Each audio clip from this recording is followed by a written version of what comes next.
Hello there, ladies, gentlemen, and unicorns, and welcome to another Pixel Prophecy stream. And Frank, congratulations on winning the first place in the pop quiz. I know it wasn't easy this time, but somehow you prevailed, even with only 63% of the questions answered correctly. But still, somehow, I don't know what your secret is, but you managed to place first. Hello, everyone. How is you doing? How are you? Is there audio? Apparently, I got levels on the microphone, which is good. I should check this before I start streaming, but I rarely do, and usually when I don't, then things happen. But apparently I got levels. Frank said hello. Hello, Frank. Yes, there is audio. Thank you for confirming. I mean, since I do have levels, the worst what once or twice happened in my streaming quote-unquote career was that instead of starting stream, I hit start recording. And what happened was that I streamed merrily for 15 minutes without actually really streaming. And people wondered, the automated unicorn is spamming the chat with questions, or which round currently is on. But yeah. I think this last happened 3 or 4 years ago, so hopefully I'm knocking on wood now that this does not happen again. Hello everyone, how are you doing? I had, as usual, this is for me, a somewhat stressful week, but it's all good because it's weekend now and I had a very chill and mellow day with lots of coffee, and there was even ice cream involved, so which means I'm in the perfect mind to do some programming. Yeah, it's been a while, says Frank, right? We had the occasional trademark technical difficulties here, but yeah, things have been going relatively smoothly for, let me check, one stream so far. The other thing that happened, if you remember, was that the VOD did not have my the microphone audio, only the desktop audio. So hopefully this has been resolved, by which I mean the last time I checked it worked, so better not check because then it's a little bit like Schrödinger's audio setup. If you don't check it, it might work. As soon as if you start looking at it, probably things start to break just by looking at it. Yeah, it's something like this. Frank says, I woke up with a headache today. Oh no, but it's mostly gone by now. I plan to still have some ice cream today. Yes, as I think I said this before, therapeutic ice cream, definitely. A mental health ice cream. I had one bar of ice cream and one cup of ice cream today, so I'm in a swell mood. And yeah, if it helps you as well, I can only recommend it. Of course, don't overdo it with ice cream. My good old granny always had this saying that you only should eat as much as is humanly possible and then stop. Don't overdo it there. So if you're eating more than is humanly possible, granny says that's a no-no. But until then, you're fine. Cool. Even Twitch told me that I'm streaming right now. Thank you, Twitch. Excellent of you to keep up with good old Pixel Prophecy. So what are we going to do today? And it's random game dev. It's random game dev and probably some ramblings because things have, you know me, a tendency to go sideways, and then on the sideways back routes some tangents that I ride into infinity and sometimes even beyond. Frank said, I think I didn't drink enough yesterday, even though I thought I did. That's how I get headaches. Oh yes, thank you for reminding me. Let's all have a sip of water because, yeah, especially during the summer months. I don't know how the temperature is where you are, Frank, but here it was again in the 30s Celsius. So I think that's about 80 plus, 88 plus degrees Fahrenheit for those more familiar with the imperial system. So yeah, summer is here. We had a relatively wet week, but yeah, let's hydrate. And if I'm done with hydrating, I still got some good old Java script. No, that's not even script. That's just good old coffee beans with milk. That's my third coffee today because I'm in a great mood. Frank said, today is a hot day. Okay, yeah, that makes sense. Yeah, it's, I think when you, my mom said this, when you feel thirsty, then it's already too late. You should have drunken more before it. So yeah, especially in the summer, you will hardly know how much you actually sweat out, even if you don't actively sweat. So yes, indeed. High 20s today, I think. Okay, yeah, it's too hot for not hydrating yourself, because I've heard that coffee dehydrates you, but apparently this is an urban myth. So because you drink, I mean, the coffee itself does dehydrate you, but the water the coffee is in, unless you drink like a super strong espresso, if it's a lungo, if it's an americano, then you should be fine, I've heard. And a Ghoul Prince is here. Hello Phil, hello chat. I made it. I have cranked a caramel ice cream and Lidl Cola. Wow, so you're all set. Caramel ice cream, that's amazing. Frank says coffee does hydrate more than plain water. Yes, but yeah. I mean, technically, yes, it does, but apparently not as much as people think. I mean, of course, it makes you go to the toilet more often, but yeah, I mean, if you drink enough, then this shouldn't be an issue. Yeah, as for ice cream, I had a mixed a cup of fruit with ice cream and cream, so it was mango, lemon and strawberry. It was amazing. And then I had a white chocolate Snickers ice cream bar, which is also great. And yesterday before work, I had to do an emergency stop, because while I was on my way to work, I realized, yeah, I'm not gonna survive my shift without ice cream, and so I stopped at the grocery store and got myself this it's an ice cream sandwich, but it was like the Oreo version of it. So it was like this chocolate Oreo cookie and some sort of milky ice cream in between, and it was a lifesaver for me, especially yesterday. So yeah, ice cream is therapeutic for me. My usual remedy, says Frank, for such headaches is coffee and greasy food. Interesting. So maybe it's sounds like metabolic. When you have greasy food, maybe you didn't have enough, I don't know, carbohydrates. Yeah, I'm not a food person, you can tell, so that I don't know the correct terminology, but maybe it could be something that your body needs more of, especially like minerals or something in the summer, because your body washes them out more often or much easier, or in larger quantities than when it's not as hot outside. So you should drink something like Gatorade and salty food. Again, this is dangerous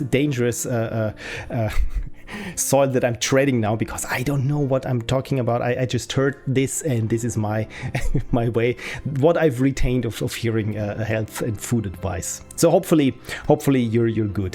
Today the greasy food of choice was capsalon. I have no idea what capsalon is. Capsalon, which is still one of the weirdest names for a dish I am aware of. I have no idea what it is, but I mean, haggis is already there. Sounds too good, says a Ghoul Prince. Maybe, says Frank, it feels like the same sort of thing people do for hangovers, which, as I understand, is also often due to lack of hydration. I mean, you know your body best, and since you know when you said you didn't have enough water to drink, this could be. I mean, the greasy food, I don't understand how this works, but hey, if it works for you, every person is different, so I'm not spewing health advice and buy my health supplements to be a real man. My god, there are so many weird cranks pushing their supplements, so please don't buy these kinds of supplements. It won't do you any good. Just healthy diet and you should be fine, especially during the summer when it's hot. Today I had the prototypical food for hot summer months when someone is on a diet in a sitcom. I had celery sticks with hummus. So yeah. And of course I had ice cream twice. Frank said, I had a tub of vanilla ice cream in the freezer compartment of my fridge and a squeeze bottle of chocolate sauce. You know what? This sounds amazing. It's not super fancy, like, I don't know, granola ice cream with a sprinkling of pineapple juice or something. No, I mean, you can't go wrong with vanilla ice cream, chocolate syrup, and maybe some whipped cream. So go for it. I, myself, as your health advisor, say, please don't listen to me for your diet, but it sounds kind of tasty. Capsalon means hairdresser salon. Oh, the food itself is fries, kebab meat, and veggies plus cheese. This course, of course, makes. I mean, maybe this is what you get at your hairdresser. I mean, if it's a barber shop, I sometimes joke that barber shops are like the kebab places of getting your hair done. Right? It feels like. Why is this so cheap relatively? It shouldn't be that cheap. The Guru Prince says vanilla plus chocolate sauce is my go-to. Right? It's some people would say it's plain, but in the end, I mean, it's good, right? So why change something that is good when you know how it goes? When something is vanilla, it means it's super plain and boring. But I mean, there is a reason that vanilla is the most beloved ice cream, as far as I know, among people, and many call vanilla ice cream as their favorite because I mean it's good, and especially with a sprinkling of chocolate. Perfect. I myself, I like to oscillate between milky ice cream like chocolate, milk, stracciatella, vanilla, and what was the other? Cookie dough, these kinds of things, and the fruity ones, the sorbet ones like strawberry or lemon or mango. Mango, so tasty. Anyway, so yeah, right, I said today it's going to be a mixed bag of game dev things and other unrelated or related things. So we will see where we get to. Frank says it originates as the regular order of a hairdresser at a kebab place somewhere in the Netherlands, where they started referring to as a capsalon, and in short for the usual order from the capsalon, and it spread from there. This is amazing. I like how things get their names, because especially when it's something like random or weird like this. I once had something in Spain. It was on the Canary Islands, I think it was even, and it's a dish that translates to old laundry or something. Who knows why it was called that? Probably they told me, but it was just so tasty so that I kept eating it. It was amazing. Old laundry. Who knows where things come from? Right. So let me switch over to. Can you see my screen? On this side, yes, this side I should point. It's always funny because when I want to point at something that's relatively from your screen, I have to envision how my stream overlay looks from the perspective that I'm in this frame right now. So if I point downwards, so there should be there should be my screen. Right, so yes, the Wizard's Beans, as you are well aware, is my game that ballooned somehow from a Ludum Dare story to something that is going to has grown a little bit bigger. And if you compare this with last time, this structure and tree, nothing has changed there. All that has changed was something under the hood, and I can show you quickly what it is or what it should be and what is the problem currently. Because it's one of those things that are just a nightmare to debug. So we are here in the game, and in the game you can, or let's start a new game. Okay, there aren't any games saved, so let's step away from here and say, you know what? Maybe it's important here that it says here the ceiling with shelves is holding a myriad of containers. Maybe you want to write this down in your in-game journal. Right now it says here to do game was restarted, because these player notes. So I'm just putting this here and close my journal. And the thing is, I can go back in history in the game like so. But the thing was before, of course, then you stepped back to a point where you didn't take your notes in your journal anymore. And I thought, as a player, this is probably a bad experience, because you want to try things out, you want to go back in the story, and when you open your journal, in this case, you see it still retained what you wrote before, despite the state of the story itself being not aware what you have written before. So your notes exist outside of the time of the story, which is kind of nice. The problem is that I'm currently having is, if let's say here my notes, and I'm going to save this now, a saved game. I'm going to save it here, then close this and close the tab, or make a new tab here and close this. And when I restart the story, it should automatically restart from a latest save. And you can see probably the problem that now it says undefined. And yeah, it's right now I'm at a point where I really have to figure out like 3 or 4 places where things are happening in the code, how it loses or or does it really store your notes with a save game? According to my testing, yes, it does. There is something wrong when it's displaying your notes. And of course, the next thing is, this is a text box, of course. Usually things in Twine get saved when you change a passage. So you should have here my notes, and they usually only get saved to a game state variable when you hit close. The thing, of course, is on the Steam Deck, you can just use shortcuts. So you can write something here, and without this text box losing focus, you can close the notes. And of course, this poses problems. So long story short, I have for the player notes to exist outside of the story or outside of the time of the story, it is exactly what it means is, so the story itself, all the variables there, everything you do is encapsulated in the story. And when you go back, it loads a different snapshot of all the variables that are in the game. Most of them, of course, don't really change unless you do something or anything.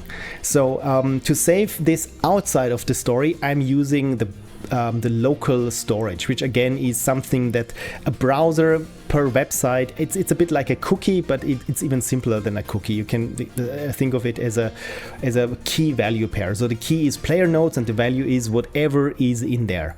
So when I'm opening up here now the inspector, so what you can see here is my debugging. So as soon as I start typing here, whatever I type gets automatically added or written with each keystroke to this value. I tried it with a lot of text and I didn't notice any slowdown, but you can see it's updating at every keystroke there.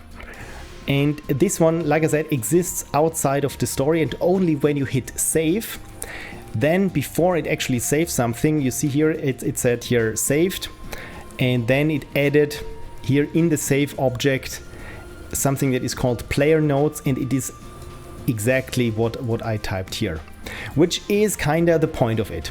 Again, the problem is somehow there is, as we say in German, the worm inside this apple that I cannot figure out what the actual problem is, where things go wrong. So when I load my saved game now, maybe this works this time.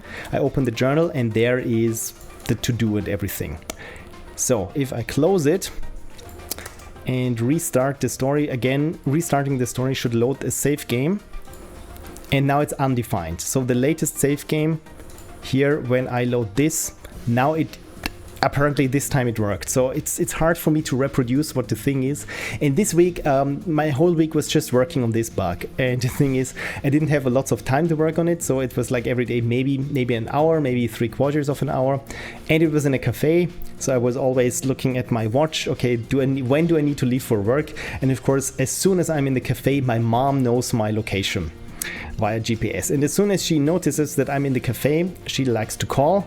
And most of the time it's something on her phone is bothering her, like what is Timo and what is Clash of Clans and why does it want me to install it? These kinds of things. So yeah, whenever you have like this kind of problem where many things could be the possible cause, and you just need to run tests and log everything, and yeah, I couldn't wrap my head around it, what the actual problem was or when it occurred and when it didn't. So yeah, that's the fun part of doing this game dev. It's all these small things. I mean, as a player, I expected that the game, as a developer, I think it's super important that players can trust that whatever they put in their notes, and even if they don't close the journal when they hit save right away, that whatever they have written here, this is the most important part for them, because it's the worst when a game says, hey, here is a map and annotate it to your heart's content, and then forgets about it, what you did there, because then you feel like, okay, what's the point then? Because you put a lot of effort perhaps in your notes, or you rely upon them, and then you cannot trust the game that it retains this. So again, for me, this is a major thing that I need to sort out at some point. So far, I've always managed to sort things out, but yeah, this is, again, one of these showstoppers for me right now. So what else have I missed? The unusual thing, said Frank, about the Capsalon is the unusual thing about it. This one is that the specific details are known, including who the specific customer was. This is so fun. A good Prince said beaning time, and I like the notes idea. Super fun. Thank you. Yeah. It comes from my personal experience as a player, because I like to keep notes, and I mean some games have maybe a map that you can annotate, but not many of them, and I thought it would be just nice that the game says actually what you actually should be doing, or what your purpose is, or your current goal, and on top of it everything. This is also why I said I make all the text easy to copy, that you can just right click and copy and paste it there in your journal, because again, nothing feels more tedious than you have something that is written on a computer screen and you cannot just copy it and paste it whenever you need it. And yeah, again, it comes out from my personal frustration with certain games, so I thought, wouldn't it be neat to have it? And yes, it is, if it works. Frank says, I found a place in Innsbruck that sells Capsalon. Not Salzburg yet, but at least it's definitely known in Austria. In Lieferando, Espressione Cappadocia. Thank you so much. Capsalon, this is, where is it? Kebab? Is Capsalon kebab? Of any Capsalon. Okay, so there it is, the main course. There we go. Oh, enter your location. Of course, yeah. I'm not close to Innsbruck right now, but I tend to go there. So thank you. This probably should be saved then. Thank you for doing the legwork, Frank. No idea why it says Salzburg in the URL. Probably because you search for Salzburg and somehow Lieferando or DoorDash or whatever it is. Yeah, who knows how their backend works. Delivery charges might be quite high. Yeah, that's always so fun when since now we're living more or less here on the country side, so of all the places that I've looked up, maybe 2% deliver, and it's not the food or that I like, or they have bad ratings, and most of them both. So that's the thing here. And I find it funny that we talk about all this high super intelligence, artificial intelligence, how it will revolutionize everything, and even the biggest players like Google really don't understand that the ads they serve me on YouTube are complete nonsense. Like, yeah, for DoorDash, where they say, yeah, have your pizza in 3 minutes, and I don't even know there a pizza place that is like within 15 kilometers radius, for example. So it's not gonna work. Or when you get 3 times the same ad for a product that you already have or something. So yeah, it's why don't they use their amazing AI for this? Who knows? Right. So yeah, one thing that I started doing should have done probably earlier, and to some certain extent I already started, is writing documentation. Again, here I have my how it works, and adding new items and testing with assets. Again, what just notes for hello there you nerd, for future Phil to figure out what was going on. But I rarely added to this, or probably once or at most once every 6 weeks or something that I wrote this down. And I thought, you know what, maybe I should do some more documentation regarding this, or all the small things that I figure out. And for this I have what any self-respecting developer does at some point. I come up with my own markup file or markup format, and this is called fill text. And the cool thing here in Notepad++ is, let's make this a bit bigger, is that you can define your own language, whatever it is. You just say, for example, if it starts with 3 dashes, make it yellow and bold and of a different font than the rest. So the cool thing here is that any regular text like this one here is in a serif font, so that it feels like more bookishly just easier to read. And as soon as I start having something with pointy brackets, it's probably some code, so it changes to different font. And of course, if I have here the 3 accuse, I think that's what it is. It goes over into code like Markdown does. And the cool thing in Notepad++ is that it does folding. So as soon as I have something like this curly bracket here, I can just close all the curly brackets. And under the hood, this is just a text file. So you can open up this with any editor, and only the highlighting here happens in Notepad++. But again, for something like text boxes or mouse cursors, I can just open up this section here and know that everything that I need to know about this thing is in here. And it also helps with writing, because again, Twine is interactive fiction, so you have branching, and sometimes I want to write for dialogues different alternatives for the same thing. And the cool thing again is I can just put it between curly brackets and then close it and collapse it down and still see, okay, this is in the big context, and there are two possible versions of this part of the text. So I don't know why I didn't do this earlier. I mean, I started doing YAML for personal notes, but in the end, of course, if it's just for yourself, you can come up with your own format. And again, it's all it took was like half an hour coming up with certain context highlighting. So again, if I write something, it's in this font. As soon as I make some sort of a bracket, then it changes, in this case, the color and the font. So that, and when I have certain keywords like to do, they also are of a different color. And again, this is just enough for me that when I look at something and see a big blue to do or hack or fix or something like this, that when I'm just skimming over text, I instantly see where something needs to be done. Right. Frank said one thing you started doing is remastering music, as I understand it. Oh yes, indeed. You know what? Let's look into some music remastering then, because maybe we can continue this. Like I said, I had a great day, but maybe not in the right mindset to program, or maybe not yet. So you know what? Let's remaster some more SimCity 2000 music, so I can show you my process if you're interested in that. All I need to remember is to switch off the automatic music in the background that we have, and somehow untangle my headphones. Oh god, I just made it worse. This is why you should go completely wireless. Of course, wireless tea bags probably aren't the best idea.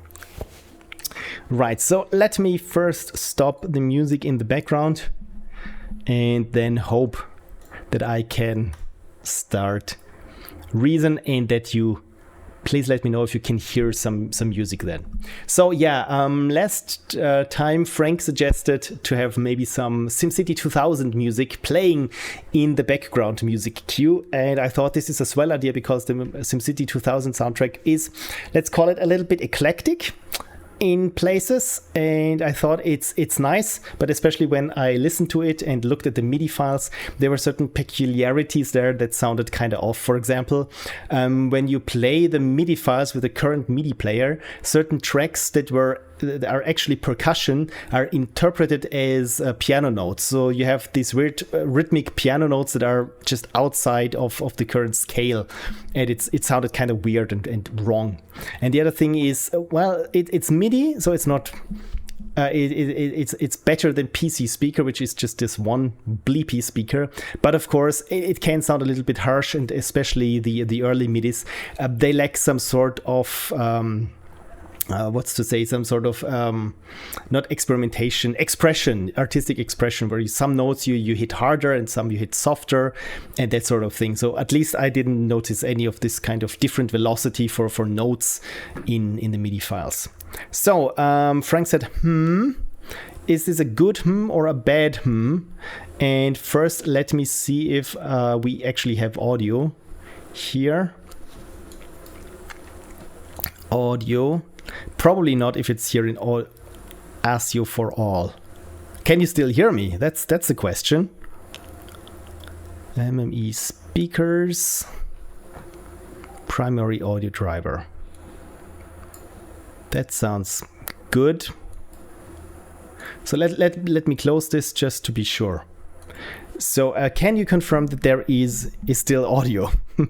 Because SimCity 2000 was released in 1993. General MIDI was first published in 91. So there goes that theory. Well, yes, it existed in the MIDI standard, but it wasn't used for these MIDI files. I can show you how this looks. So maybe they were working with an old sequencer software or something. Okay, a Ghoul Prince says, I can hear you, Phil. Thank you. Also, Frank confirmed. Good. Okay, so at least I didn't just kill my audio settings with that. So here we have lots of things and windows on top of each other. That's a good old Reason experience with this software where I actually really need the 3 screens.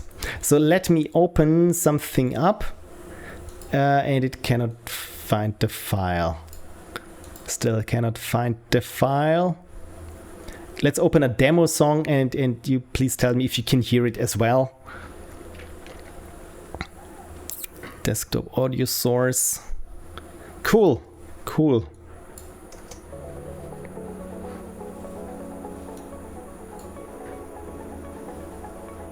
Or is it bleeding into the microphone? I hope not.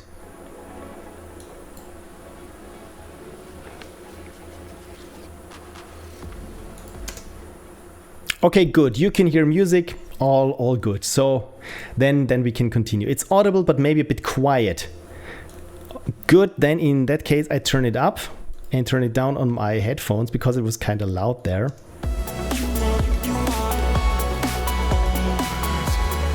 Okay, when it was so quiet that you're not sure whether it came from the microphone, then it probably was too quiet.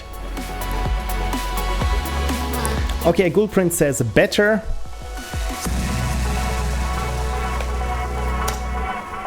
And with that, okay, maybe it's a bit loud now. Good.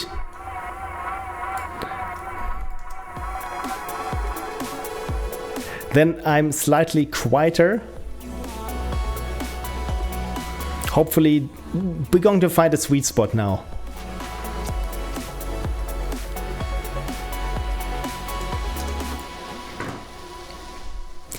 Good or bad, I don't know.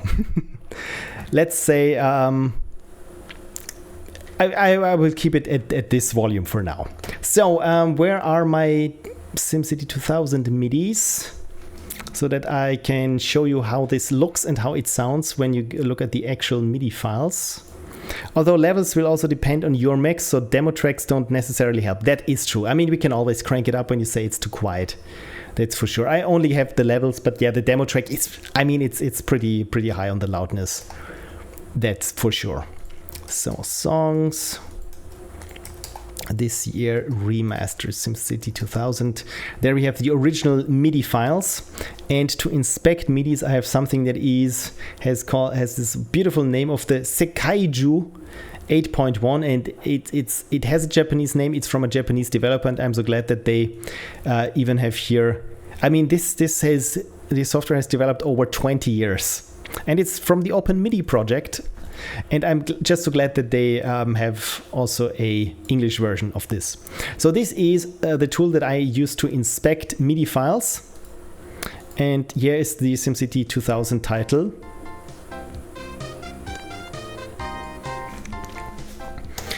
And one thing that I've noticed is that we have here the piano, the bass, the horn section, and the piano, the other piano, that's good, and the drums. So this is usually in MIDI, the drums, the percussion is always on channel 10, because that's how it is with MIDI. So percussion should be on channel 10. Otherwise, it's interpreted as notes and not as percussion instruments. So what usually irks me with these kinds of MIDI files is that first we have here the output port 1. This is the general MIDI, and it has an output port of 2. Of most, or in most cases, it's the exact same thing that we had before with just less. I think this is for downwards compatibility.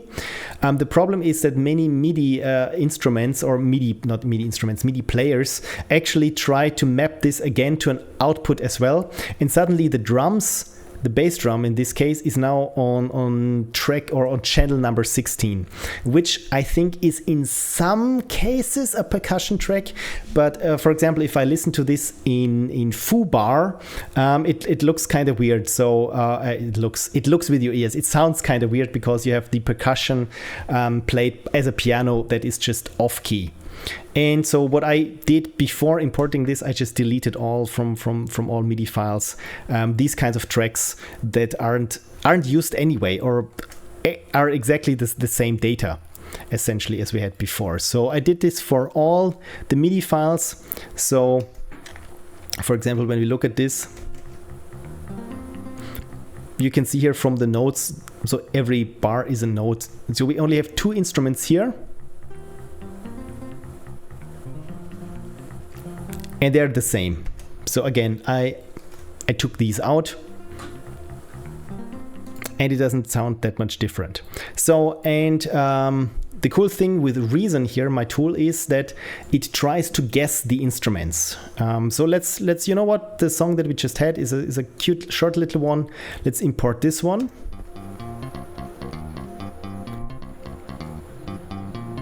So I can, in this case, I can take out these 2 tracks,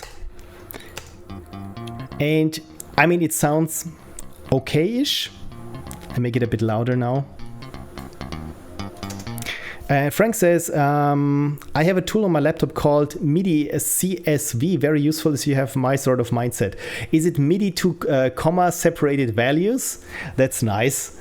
Yeah, essentially MIDI files, they are just information at what note is played, at what velocity, at what time. So actually it's when the note, there's a note down event, and when you lift it up, then there's a note end event. And as this is essentially what channel and what instrument number it is, and all this data is then interpreted by whatever synthesizer or MIDI instrument thing you have. So again, it's a bit like sheet music, so to speak. Okay, it is indeed. MIDI is a very simple format, so it maps well to that sort of thing. Exactly. It's been around since the 80s when the throughput of data was very limited. So, and especially with music, everything has to depend on timing. So if the lag is too large, you cannot play an instrument. And yeah, especially back in the 80s when this MIDI started to evolve, all these control signals, they were the least amount of information that you needed or that you could get away with. So in here again in Reason, it just mapped it to here the bass and the synth instrument. So I can choose a different synth instrument.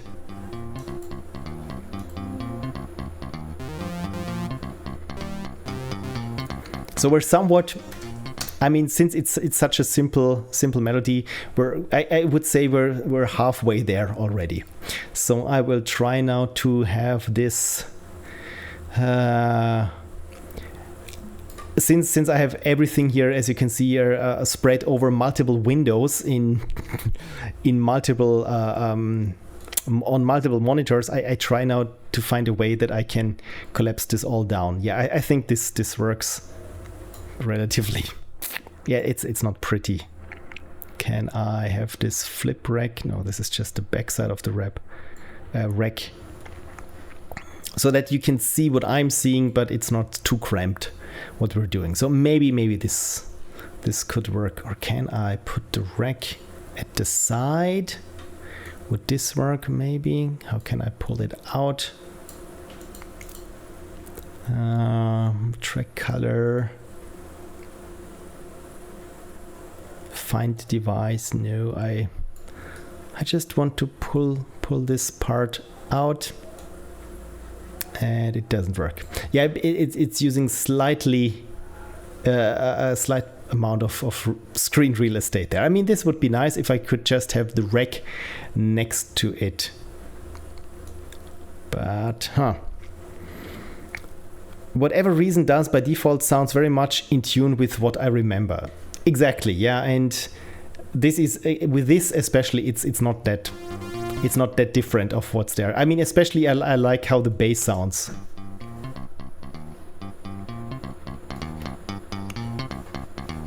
But when we look at the note velocities, you see here, they are all exactly the same. So of course, if you were a human to play this, you wouldn't play exactly all notes at the exact very velocity. So there is a wonderful thing that is called humanify. Maybe here it's called different. So the velocity is all 100, and I think in earlier versions this was called humanify, and it just makes it a little bit random. So if I say here random 20%, the velocity of each note is just a random value between what it was before, plus minus 20%.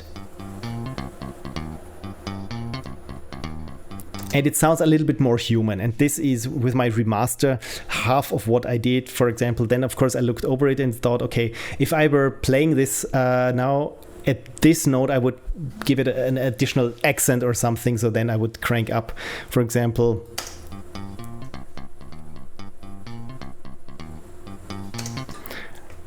that maybe this note here is a bit stronger.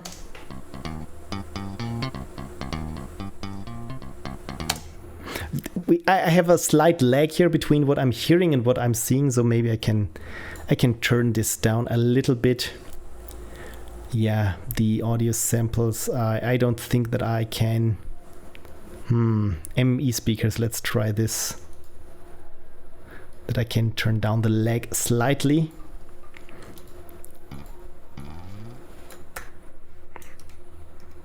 And hopefully you can still hear me after this audio change.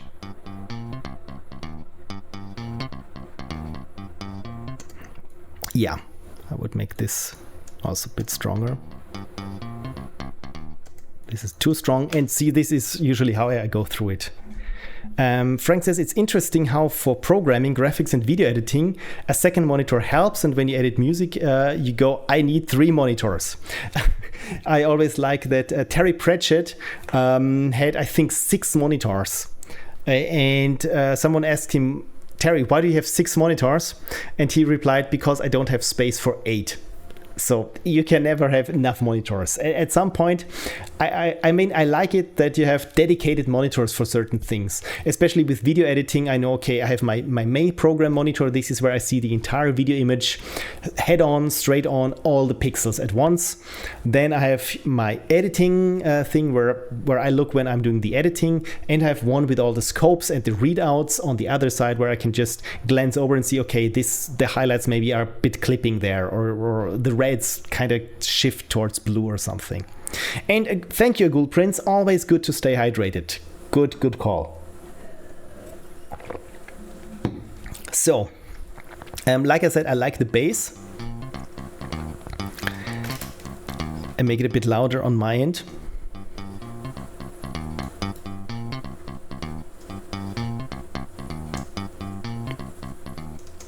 Maybe the last note is a bit stronger. Or even, yeah.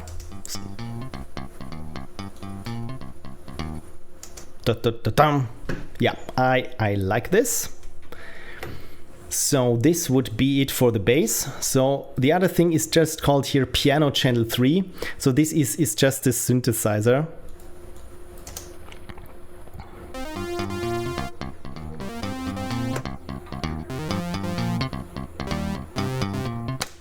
So, and then again, we could do the same thing. When I look at it, all the note velocities again are just exactly the same.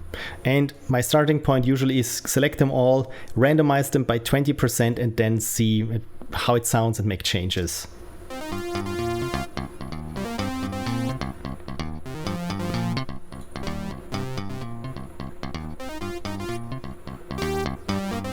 Already sounds good.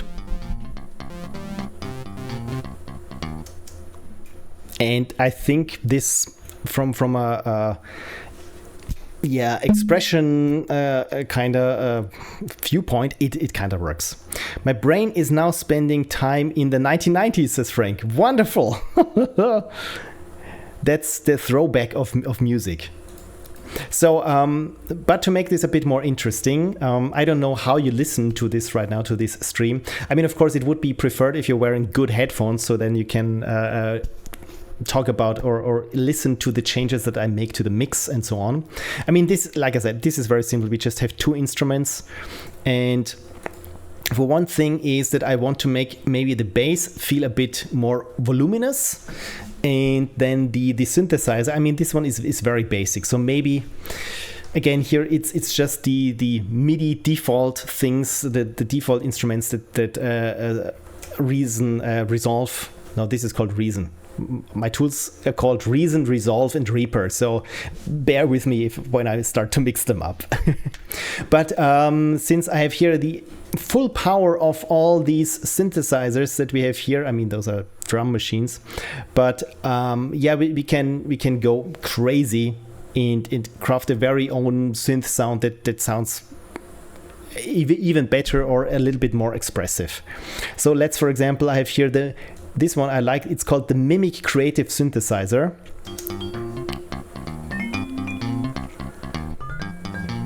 And this, it's called here Basic Vibe. So this is just a vibraphone. But I like to start with random presets and then work from there. For example, I mean, this basic vibraphone doesn't really sound that weird. I mean, we have here the nano loop tone, so this is a bit more Game Boy-y. Doesn't work.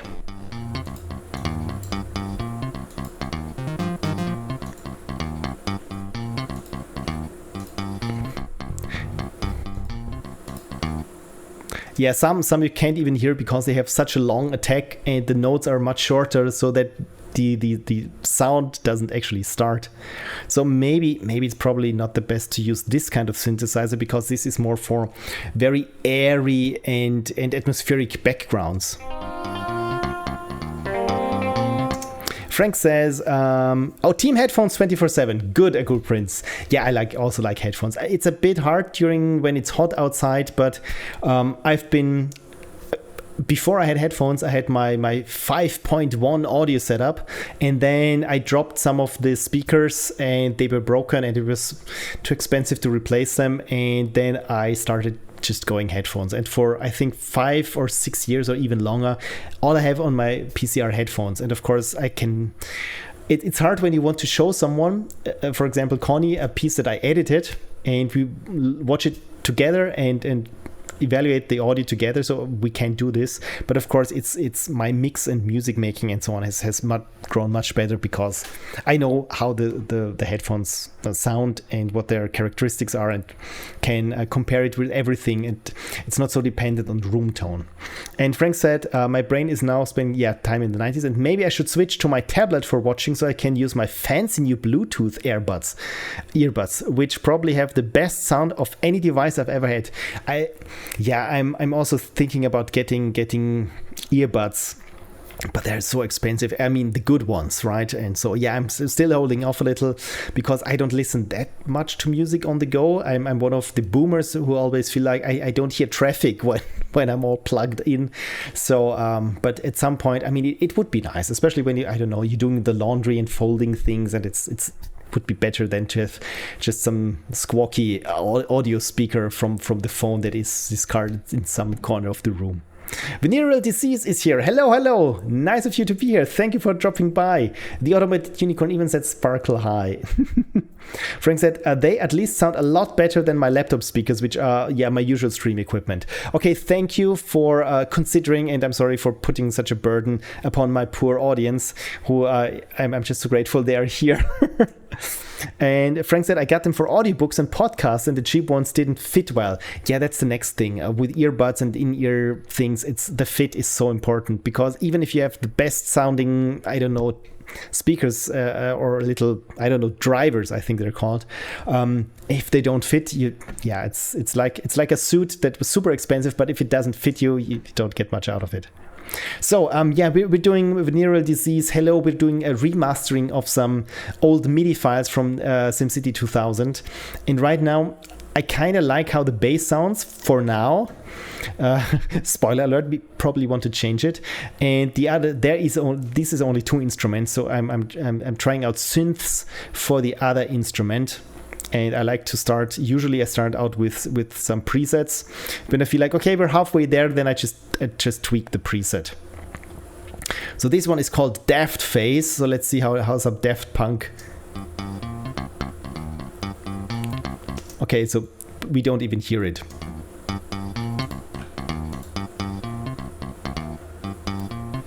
Why don't we hear it? Is this so slow? Yeah, this is apparently very slow. So let me open up the on-screen keyboard if I can find it.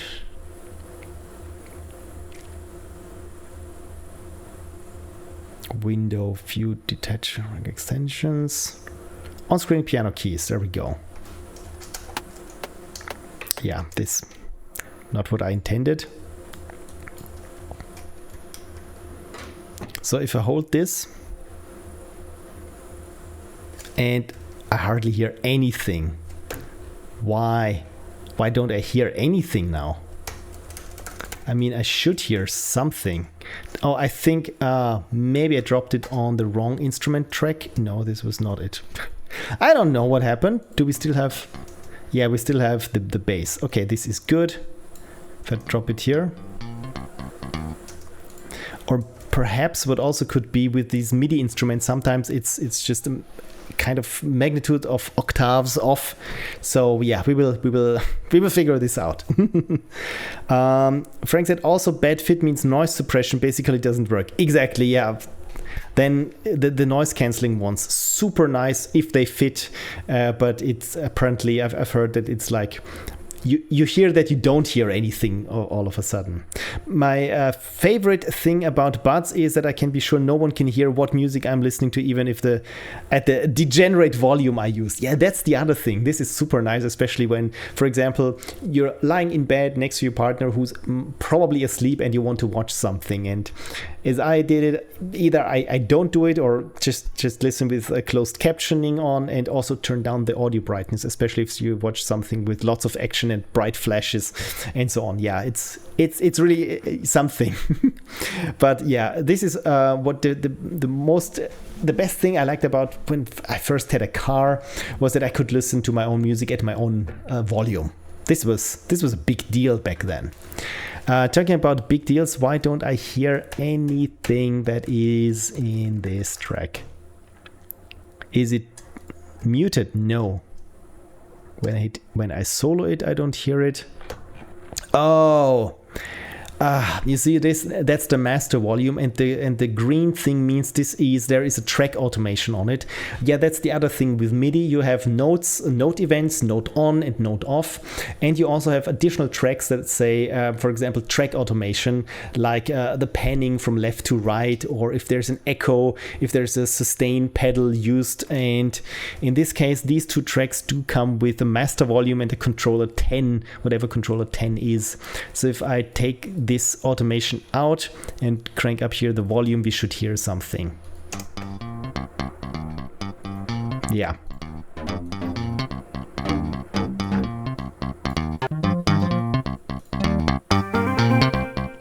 Oh,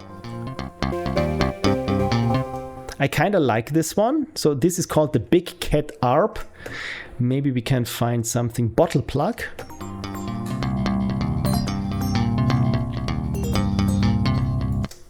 It kind of sounds nice, but there is some weird harmonic going on. So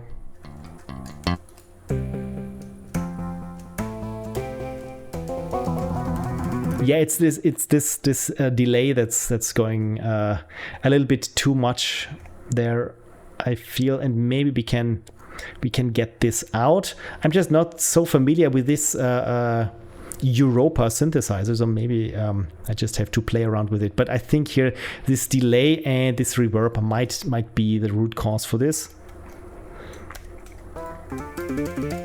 Yeah, let's listen to it again.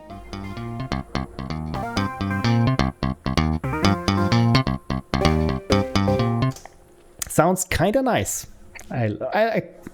And Frank says, I can hear changes and subtlety now. Wonderful.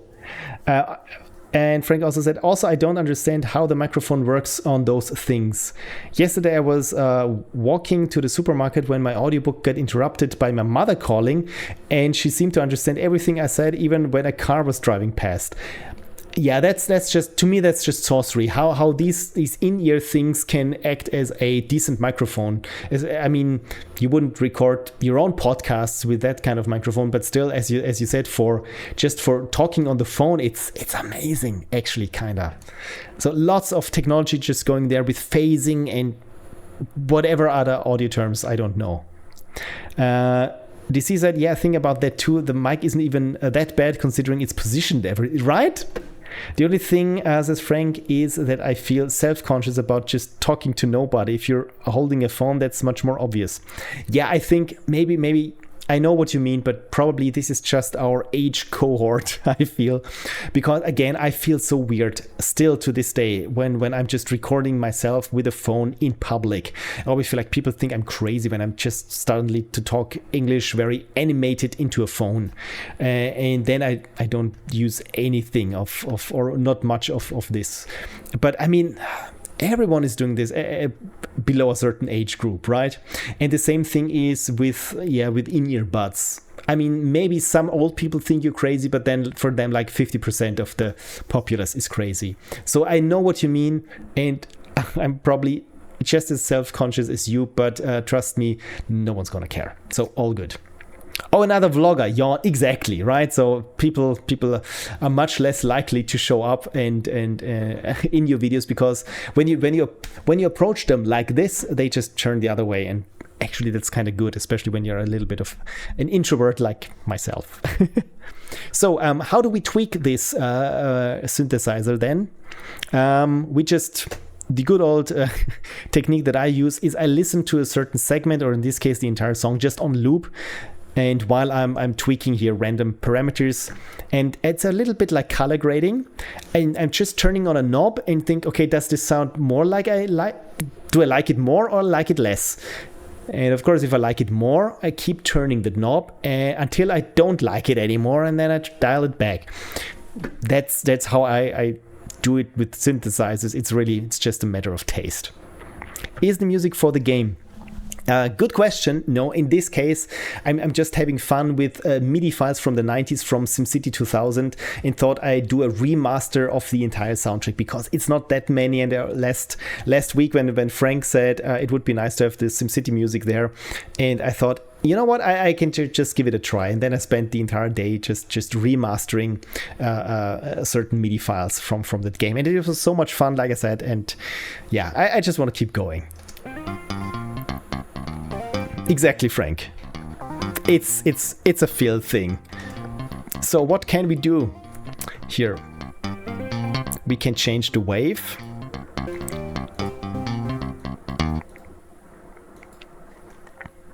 Oh, I probably should hit that it is actually a loop.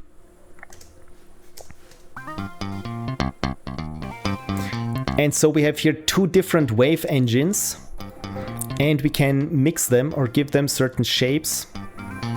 And this changes, of course, how they sound.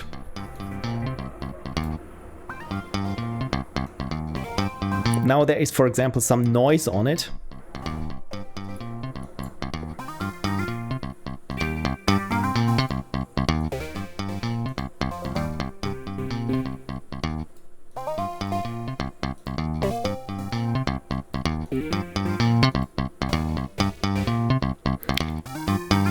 That's just called game.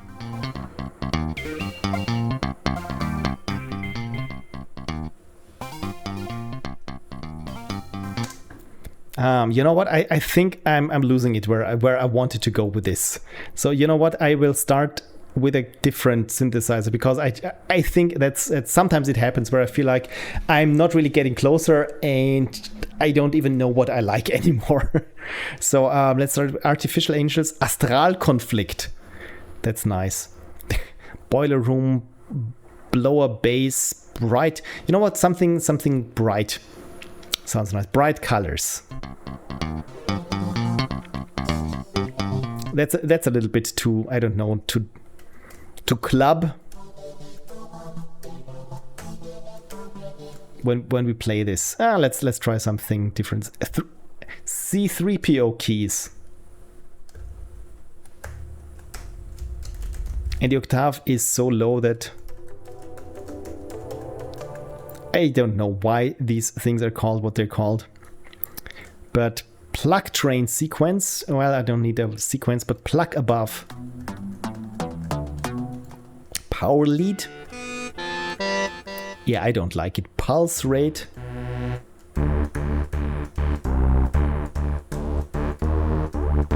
Yeah, this is not for this kind of funky track.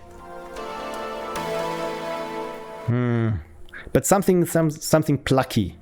This is just called Punisher. I like the bass on this one, but it's not fitting for what... You know what? Maybe it's a different instrument, a completely different instrument. Maybe, I mean, since the bass is so funky, maybe we should also look into a funky instrument. And I'm thinking of a electric piano, something that sounds like 70s, 60s. And for this, I use a completely different synthesizer, not something that's built into Reason, but I've heard that is called Kontakt. That's by Native Instruments. And for Kontakt, I also have a bunch of audio libraries. Some of them, like the Symphobia, are super relatively expensive. I paid hundreds of euros for this because it's an orchestra essentially. So, for example, if I have here the string ensemble long notes, it really sounds good.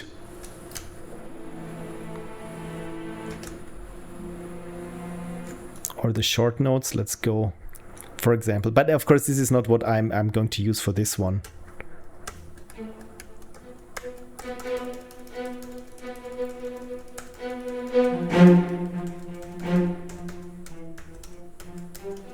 I mean, it sounds kind of good. So, but what I want to use is here something from the electric piano section and something that is that sounds a little bit crunchy.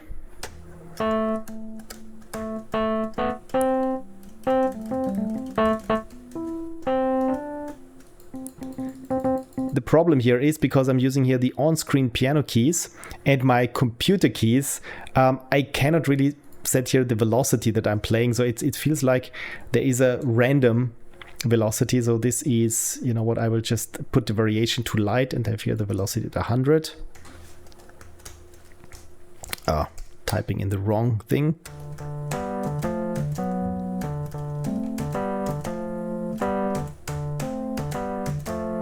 Sounds funky, right? So I think this could work. Venereal Disease says needs 6 guitars for maximum funkiness. Totally, bro. Totally. But let's see how it sounds with this one.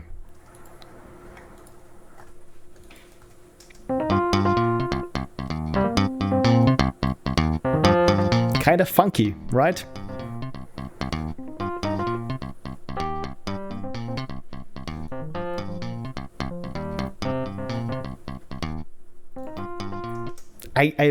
It's very fitting. The only thing that I don't like is the expression or the velocity, because some notes feel like they should be stronger and others sound like they could be turned back. So yeah, let's do this. Let's go through it. It's not a long song.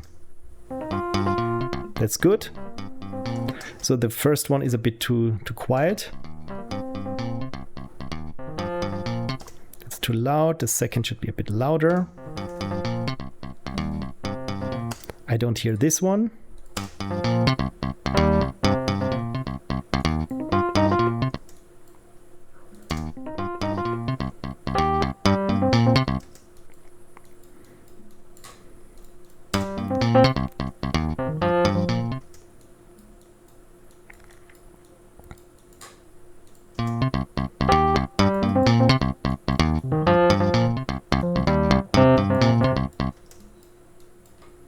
Okay, let's try it again.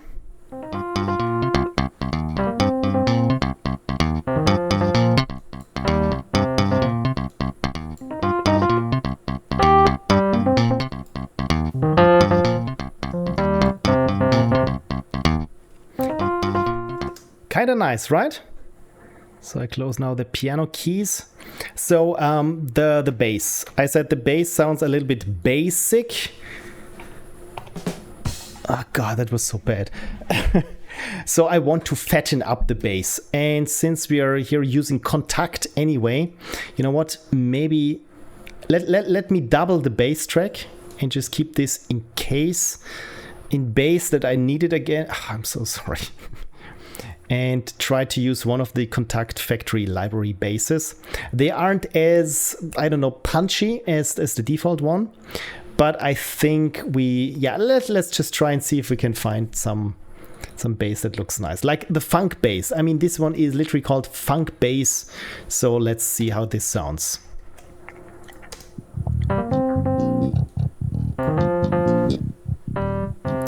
It's maybe a bit too deep.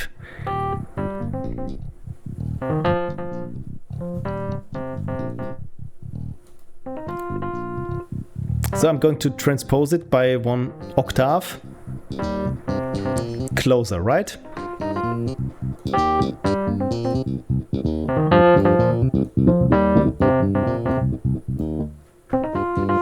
Sounds more like it was played by an actual human.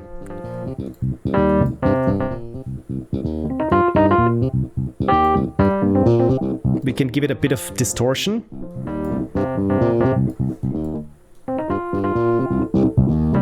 That's too much.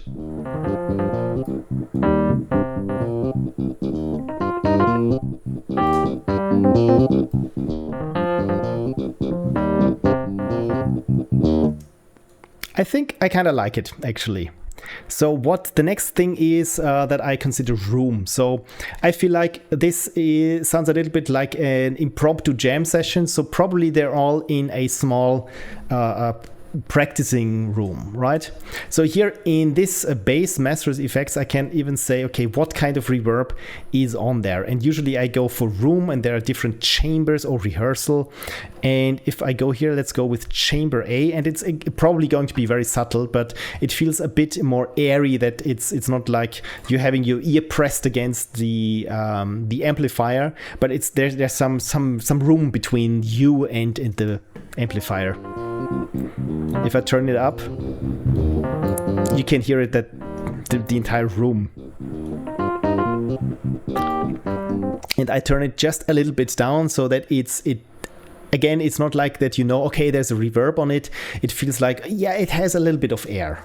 Frank says there's something missing, the occasional builder sound or electricity zzz, or police siren. Yeah, by the way, the electricity sound, I think this urban legend goes that Will Wright was just going bzz.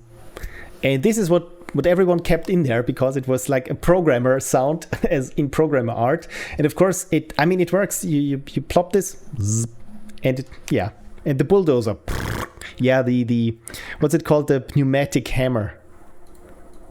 Yeah, all these sounds, I know what you mean, Frank. They have drilled themselves into your brain.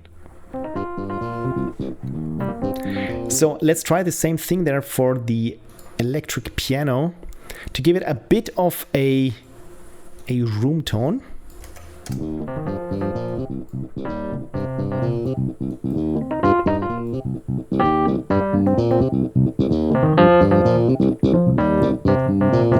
And the last thing that I work on is the spectrum, the equalizer.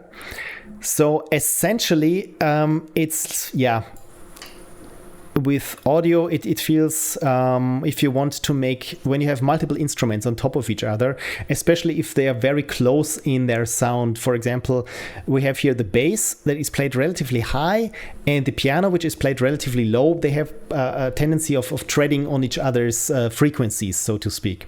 So, and for that, I use an equalizer. For each, where is the EQ? It's here.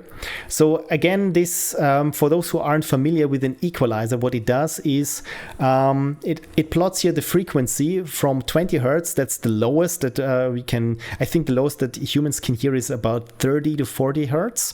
And it goes all the way up logarithmically until 20,000 hertz. So this is the highest pitch that you can hear. And in between, I can say, for example, I want here a little dip in the frequencies of this instrument around 160 hertz, and on a different instrument I want to amplify these frequencies here slightly. And so this is how you differentiate different instruments, despite them sounding similar. Well, sounding similar, they don't sound similar, but they occupy the same certain frequencies. So let's listen to it while I play around with this. So if you listen to the bass while I'm working on the frequency,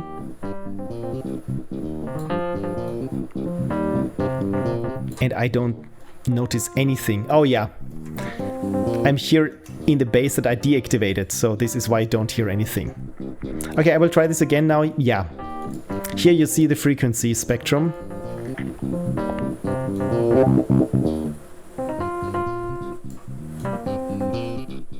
And you can hear how the sound changes, but it's still the same instrument.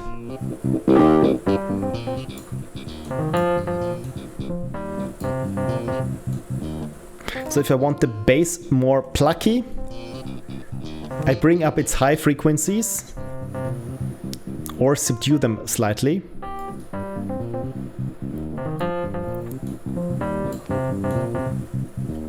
And I kind of like it when it sits around here. And let's do the same thing here for the piano, that we can bring it out a little bit more.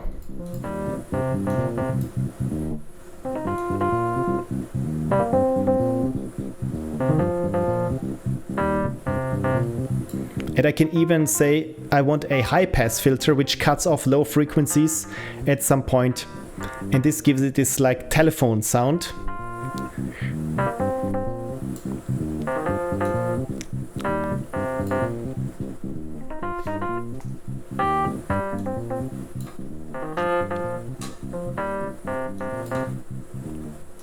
There was one note where it peaked, and let me take this out. It was here, this one. This had this loud click sound, so it was a bit too much, too loud.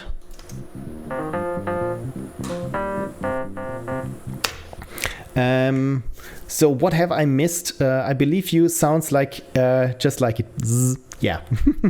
And if it's still there today, I suspect it'll be reminded of these sounds when I'm 85. Exactly. It's at a certain point, there's the cutoff point. It's like probably 1 year when you remember the sounds of a game you haven't played for 1 year, then you will know them in 10 years still. Exactly. And equalizer equalizes, of course, although yes, used like the name is misleading. Yeah, it is.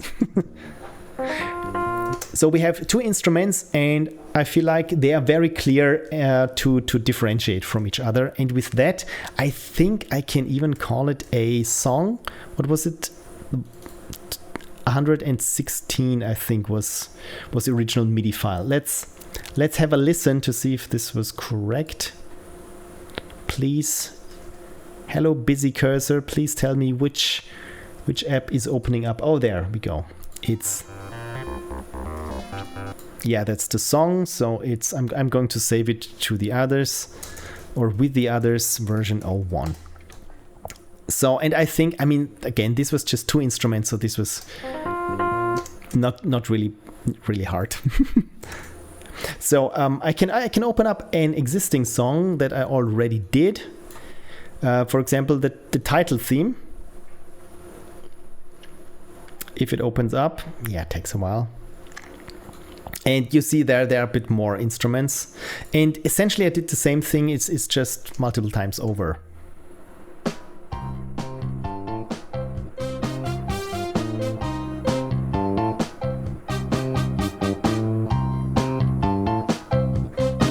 And also here the bass is like 1, 2, 3 different basses combined to give this nice punchy but also warm sound. So yeah, the horn section is the hardest because it kind of sounds artificial. So I added to the horns also a saxophone, and I think an alto, or was it an alto saxophone? And even slide strings. So I have a trumpet section and an alto saxophone, so just that it sounds a little bit fuller. And Frank said, for those who don't know, the equalizer, use of an equalizer is to adjust the sound so it sounds flat on a specific setup. So exactly, if you have a gramophone that picks up bass better than treble, and you have speakers that are weak for midtones, you can adjust the sliders until all of that is kind of cancelled out. Exactly, essentially, you want to do the opposite that I just did. You want to make a sound as flat as possible to whatever setup you have to account for that, exactly as Frank put it. And instead, what I'm using it for, and I mean, probably I'm not the only one, is exactly the opposite. So I want to emphasize certain de-emphasize certain frequencies and push others, so just that to give a certain character to each of the individual instruments, so that you can essentially, even if they're all on top of each other, you can still hear, okay, this is made up of drums, a flute, and two different kinds of pianos, and not that it's a muddy mess that it's hard to figure out what is playing. It's a bit like with colors. Audio and video is there are so many similarities, just in different media. I feel it's like with colors. When the entire image is kind of brown, it's pretty hard to say out, okay, is this more brown or is this a greenish brown? Because everything is just brown, and an equalizer helps you differentiate certain tones.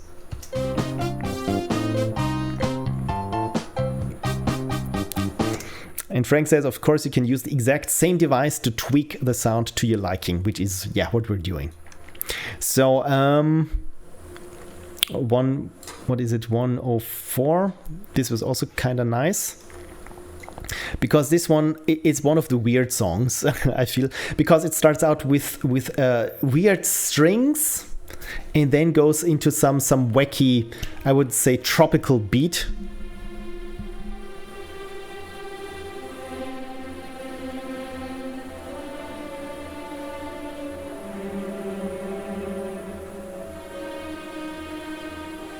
Feels kind of random.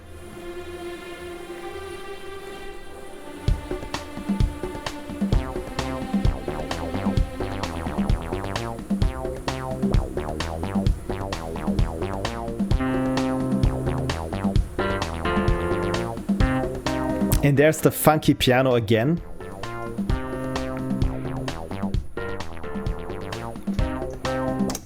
Frank says, I'm one of those people who complain if an audio player comes with equalizer presets for rock and metal. That's not what the thing is for. Yeah, that's also, I feel like these whatever presets are for the equalizers, it's way too hard, because when it says rock or metal, it's usually just the bass is all the way up, or when it says disco or something, and when it's classic, it's all the highs are all the way up, and it feels like exactly too much. And in the end, you use it to compensate what audio setup you have for a flat tone.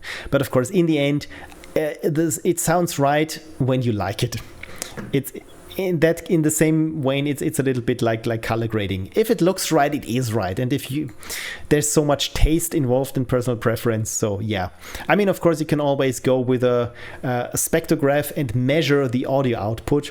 And this is when you actually do the sound setup for a venue. At least this is how I witnessed how it is done, that you put through the speakers white noise, so essentially a equal distribution of noise, and then you have this measuring device and just go about and see, okay, where certain frequencies start to build up, you want to cancel these out, or where certain frequencies don't end or don't, which certain places aren't reached, for example, by certain midtones.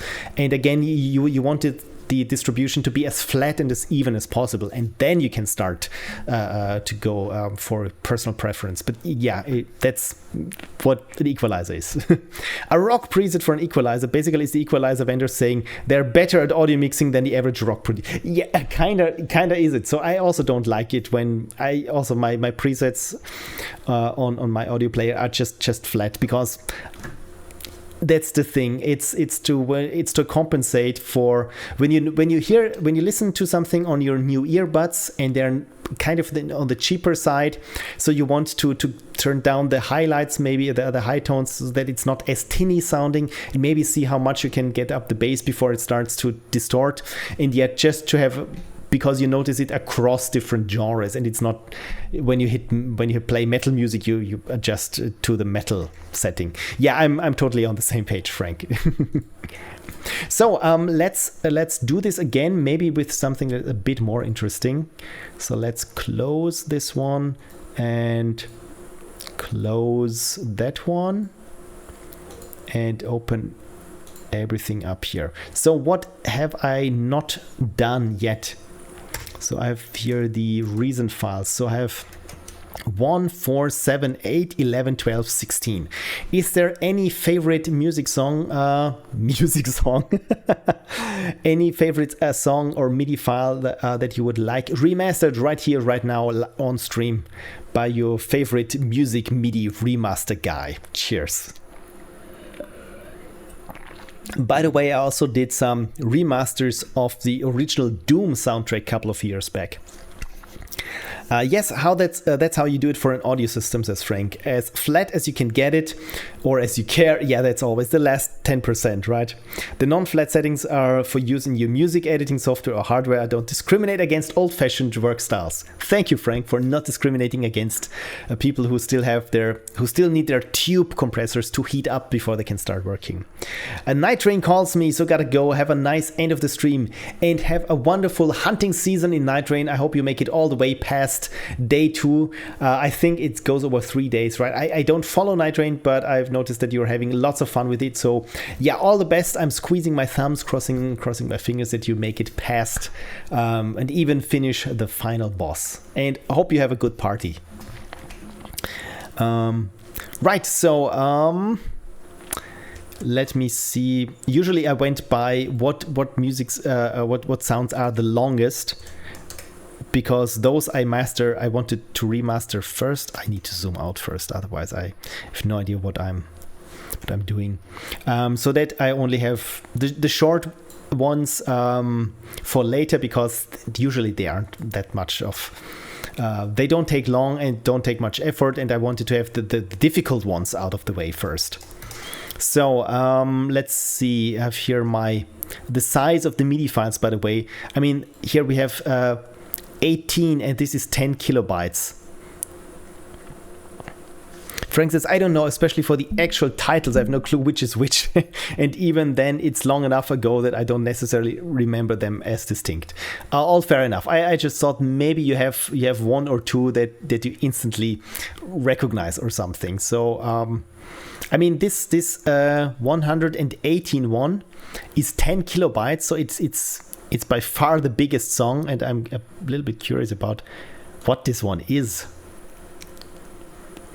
So first, let me play it in foobar. Maybe we recognize it right away. Oh yeah, it's the slow one. 10K, huge, right? Frank probably has favorites, but yeah, it's hard to put the numbers of the MIDI files to it, right? So yeah, it's when I'm looking for what is the correct instrument for something, sometimes it helps that, I mean, the MIDI files support that you name your own tracks. You can set certain instrument presets, but you can also give the tracks names. And sometimes it really helps, because it sounds like, okay, could this be, I don't know, some kind of percussive instrument? Is this a conga? Is this, I don't know, a bell? Is this a snare drum? It could be anything. And in this case, it's called hammer, and this is called siren. So we know that this one here must be a siren, and this thing here is a hammer.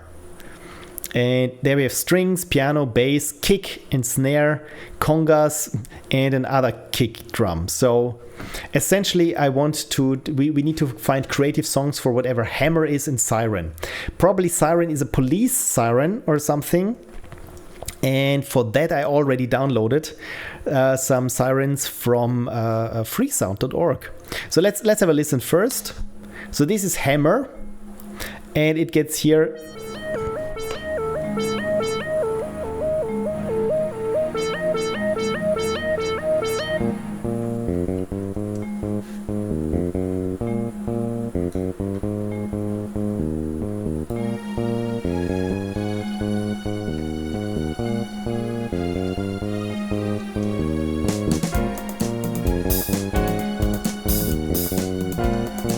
again, it's a bit basic, right? And it sounds like it could benefit from a bit more articulation and yeah, expression. And so those here are the strings. So I just join them all together. And first I want to work on this hammer sound, because again, it's probably not just I mean, it's always the same note. If you look at it, it's always the same note at the same velocity. And maybe again, this metallophone is probably not right. Frank says, I recognize it, but there's something off about the instrument. Right. It's just, I think, reason's best guess what they sound like. So yeah, I absolutely agree. So, but I mean, as long as the timing is there, we can fix it. So if I turn down the hammer and the siren now, and we just listen to it when the bass drops, the strings might be a bit too loud.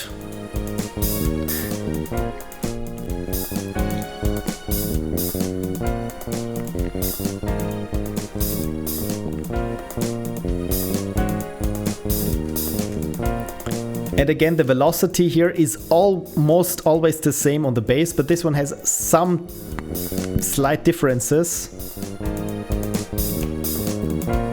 But you can see here that it was played apparently by a human being, because it doesn't always land on the perfect timing, right? Maybe that's a little bit, in my opinion, played a little bit too loosely. So I could look into quantizing it, which means we just make sure that everything is on the exact beat. But of course, this can make it sound a little bit less, human. But if we look closely at it, you see here sometimes the notes start a little bit early. I mean, sometimes this could even be intentional, because with some MIDI instruments, they have this slow attack. And at least this is what I did when I knew I was playing it on this MIDI synthesizer with this instrument. The attack was so slow that I always had to start like 1/16th note ahead of things. And since we're here in Reason, and maybe it shows different instruments upon import, or the different instruments have different envelopes. So maybe we could try and shift the entire thing by 1/16th over. But before I do this, do the good old safeguard, that is, I just duplicate the device, so that in case I make anything bad, I always can come back to it. So I mean, I could try to quantize it. So quantizing again is to make sure that everything lands on the beat where it should be. And for this I can, how do I do this? I think it was quantized by 1/16th. And when I hit this quantize button, you will probably see that these the note values here shift slightly. You ready? Click, and now everything is. And see here, for example, these two notes were a bit too close together. So now they overlap, which it doesn't sound correct. So I move them apart. And this sounds it starts too early. And you see, this is now I'm actually changing the instrumentation, or changing the notes.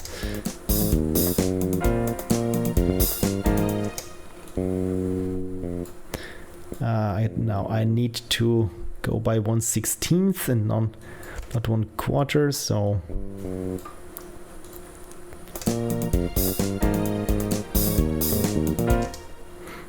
yeah, and this again is something that now that I've chosen this road, I have to go through with it. What's the name of the track again? I think I want to look it up online and listen to the original. The main faster melody, I think maybe the wrong instrument. Could be. Again, yeah, it also sounds iffy to me. And the music track is, I think, 118. Let me check. Yes, it's 118. Because I think the strings are doing playing the main part essentially. So yeah, we have our work carved out for us. The first thing is to get the bass right, then maybe change the hammer and the siren, or maybe we can leave this up for last.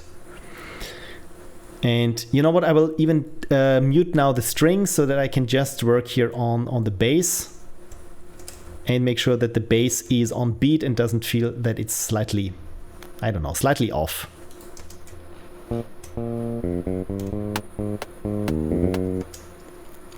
Yeah. And the good thing is it's going to be repeated all over, if I recall correctly. And the other thing here with the bass, maybe I fix the overlaps as well.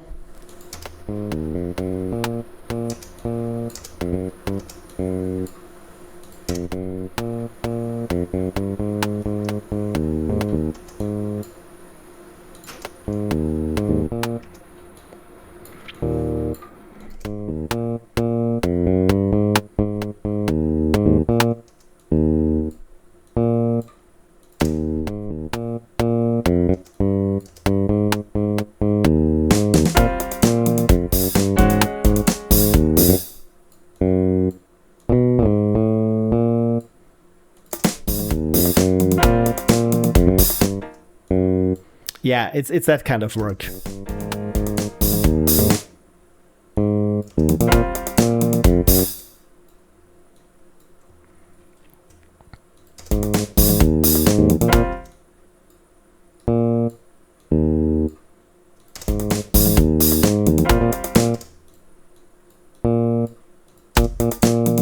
No, that's very wrong.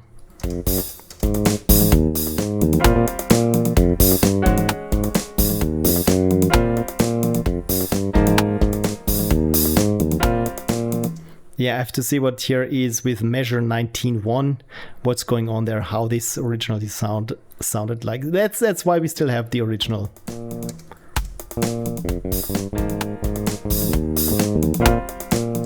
So it's just da da and not da da da. That makes sense.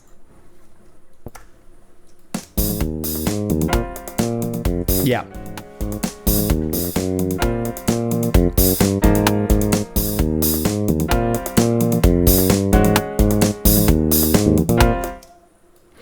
So Frank found the original recording, assuming they recorded it right. That's the thing, depending on what sound card you had. Since again, MIDI was just the information, okay, this is instrument number 17 and the note on and note off happens at this point. Every vendor had different sample tables for the same instrument or different synths for the same instrument. So essentially MIDI sounded not the same despite being standard, because if something in the standard says, yeah, this is a short string note, okay, what kind of strings, how is the strings mixed or equalized, right? So it always sounded a little bit different. So that's the thing. Is there this source of truth? Probably whatever the composer had as their sound hardware is probably how they imagined it to sound. So it sounds right to Frank. So the hammer, right? This tick, ding, tick, ding of the hammer. Let's switch it on again.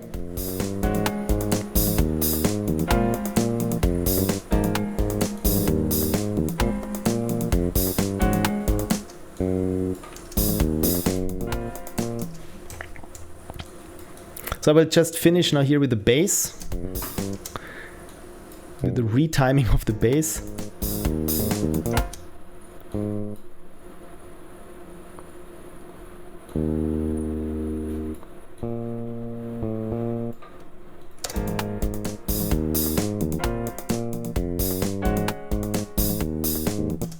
So the Roland Sound Canvas, this sounds right. This is, I think, is Roland Sound Canvas the cheap version of the Roland MT32, which is that was the gold standard back then. This was actually an external little MIDI device that you had, and this was usually just for the pros. And of course Sierra had this and supported this, and of course it always sounded a little bit better than what even until the late 90s you could get from MIDI only cards.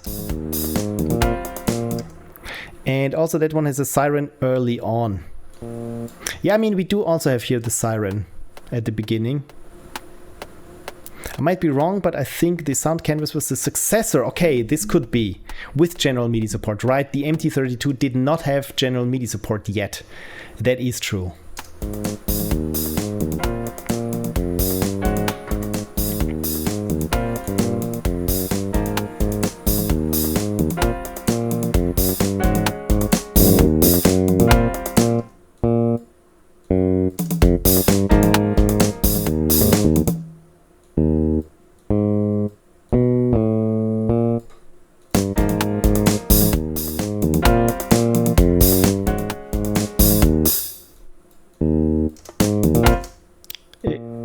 this point I can tell by looking when something is off.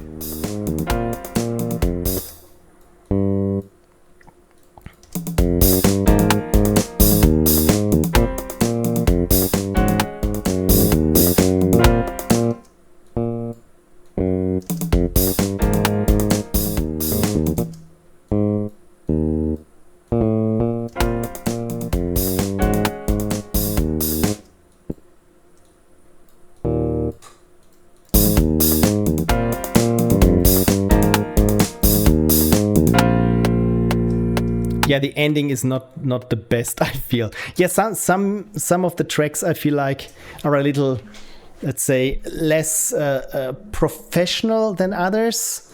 But I like it because it has this whole eclecticness of the entire soundtrack. So I think with the bass that is now a bit more on beat, I mean, it's less human now, but I kind of like it actually better. You sound like Lord Vetinari, who enjoys music by reading it, as the practicalities of playing ruin it for him. Spit in the flute. Oh, of course. Interesting. Yeah, it's... I never thought about this, but yeah, it's... Here's a point, though. It's just this platonic ideal of music. As soon as if it's performed, it's just dirty. So I move the backup bass down here, and you know what? Let's next take care of the. Here we have the kick, the snare, and the kick again. Why do we have twice the kick? Oh, it's the hi-hats. It's not the kick, it's the hi-hats. And this is, for reasons unknown to me, split all the percussion over 4 different channels, or in this case, lanes or instruments.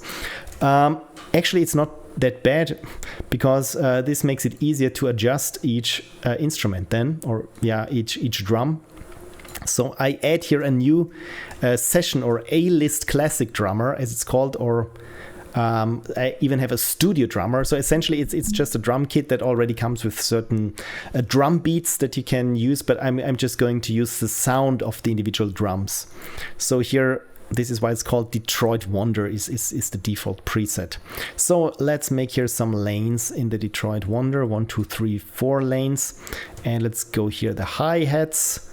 The congas, probably, you know what, probably the congas I will use a different instrument. But the snare drum and the kick drum, and put it all in this instrument, and then let's see. It sounds different, right? And I also had here this one fuck up with the bass.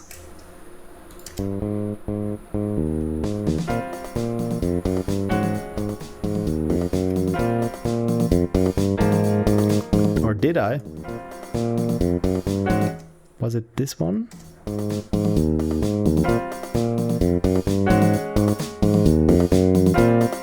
No, this sounds good. I don't know. I heard something wrong. Anyway, let's adjust our drummer here.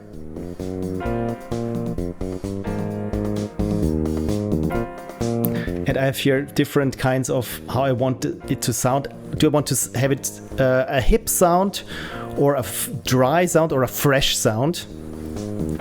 And then of course I also changed the mix, maybe something that is more bright.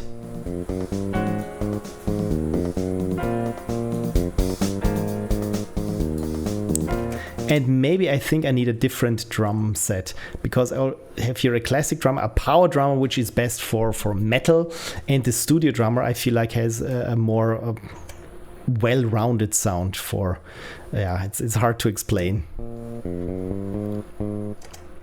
Was this incorrect? Was this too fast? No, this is all good. So let's...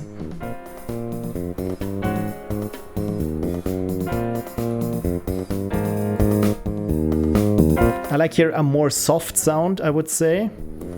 And the mix should be a bit more retro. So it's not as pumping, it's a little bit lighter or airy. Then we even can say how much do we want the overhead microphones to bleed into the mix. Again, it gives it a bit more room tone and a bit more reverb. Or the room itself.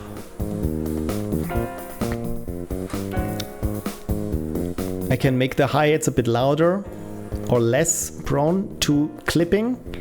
So I think if the hi-hats aren't too loud, usually this is one of my pet peeves, is the hi-hats just dominating the mix. So Frank said, one of the YouTube versions has this in the description. Yes, I'm aware that the very end of the song sounds cut off. That's the way the MIDI was made. Live with it. Yeah. I mean, some of these of the songs feel like they just cut at some point. So yeah, live with it. It's what it is. Good thing that it's not me.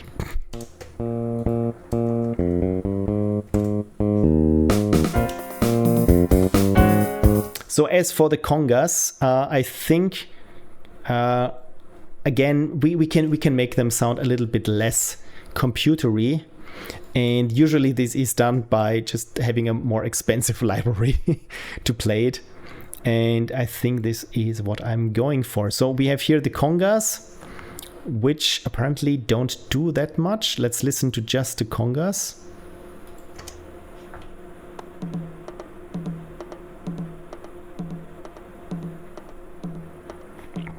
So those are the congas. If we look at the lane, and again, it's not very articulated. As you see here, it's exactly the same velocity throughout till the end. It's a bit like a click track even. So let's make this a bit better sounding by using not just a standard Reason drum set here for acoustic, and instead I'm going to use here my Contact Factory library, because this was bloody expensive back then. So, and there I think I have under World, I think flutes, recorders, bagpipes, reeds, percussion. There should be the congas. We even got bongos, but it's congas. It's specifically the congas.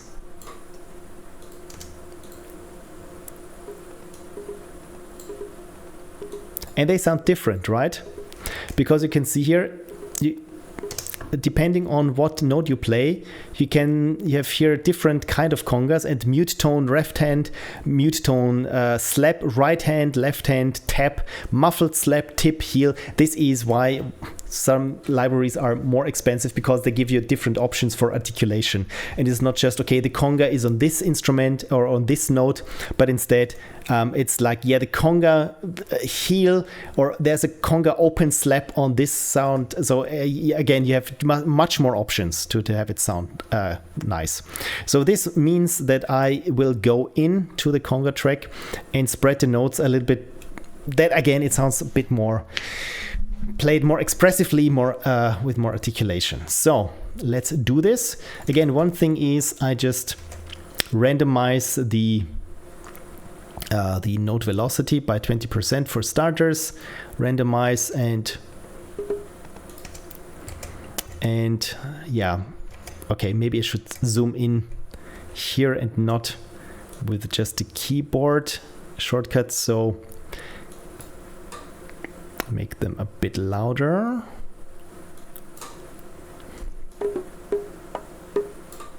And when I move here up and down on the piano roll, you can hear the different articulations of this.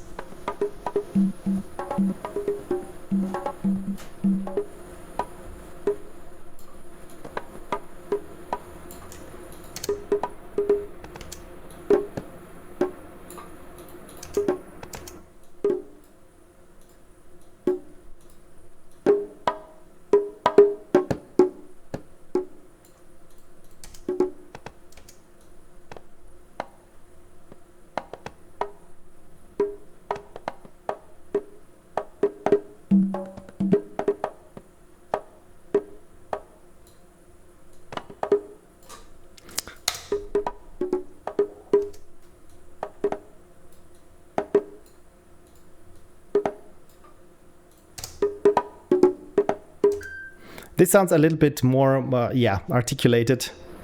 So I will just do this for a couple of measures and then just repeat it as well.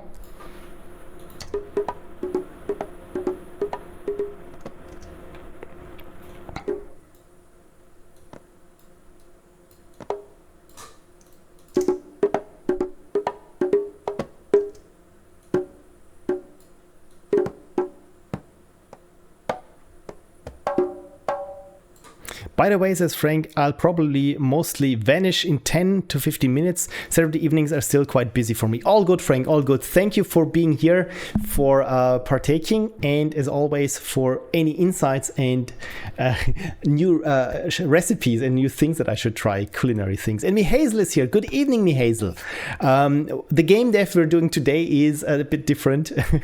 To sum things up is we have this good old game that is called SimCity 2000, and it has some music associated with it. This is the music of SimCity 2000. It came in the format of MIDI files, and you can see they are super small. It's 10 kilobytes, 2 kilobytes, 3 kilobytes, which are essentially just telling this is a note at this pitch and it's being down and now it's up. So essentially the entire music is just this, as we had before, likened to sheet music.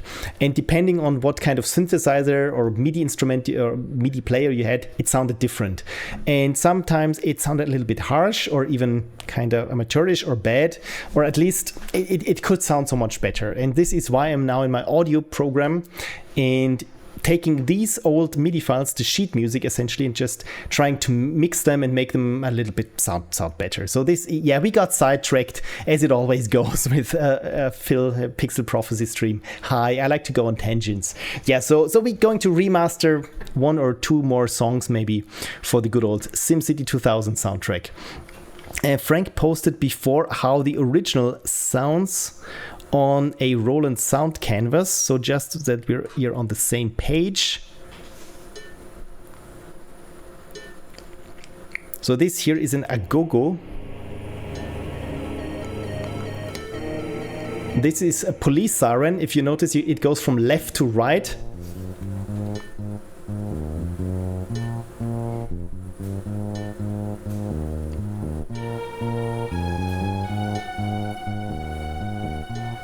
And the bass is played not very on beat, so this I already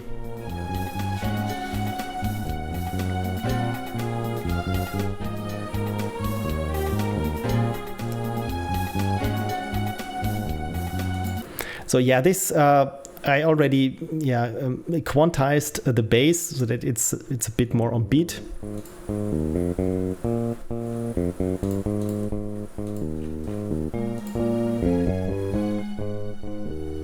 All good, Mihazel. Please be lurking.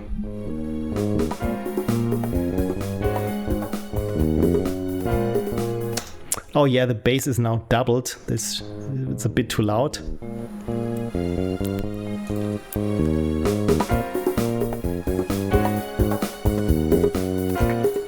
And right now I'm working just on the congas.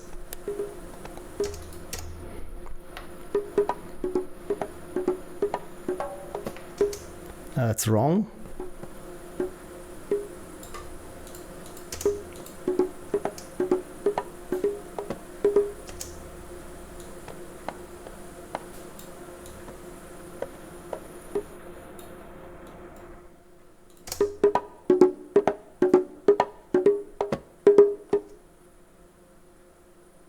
Yeah, I like that it goes down the pitch or the second hit.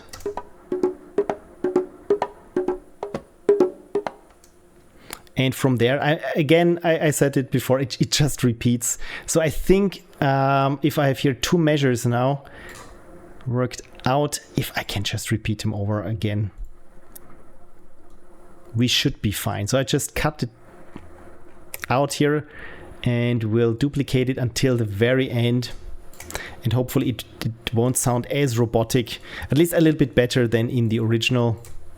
So this is just a matter of good old copy paste. Copy pasta.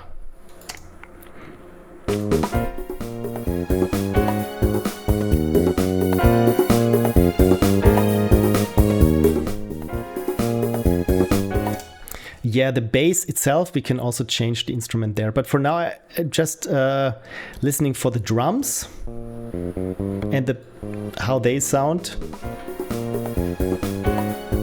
Oh yeah, Frank said there's no rights and wrongs about this, but it helps to know what it originally sounded like on at least one fairly fancy device that nobody actually had for exactly.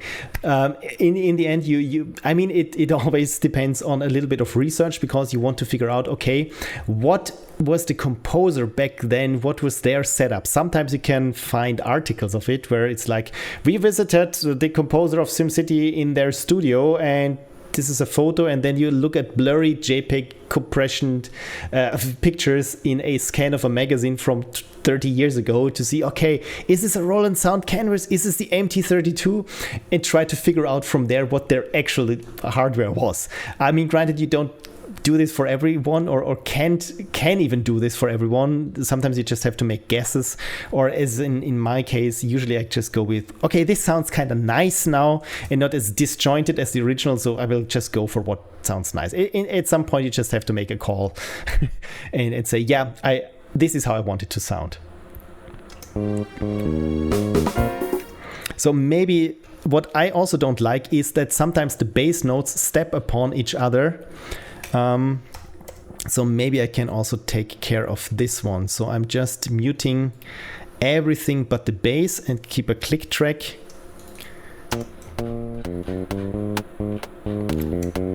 So if we look here at the bass notes, I just zoom a little bit in.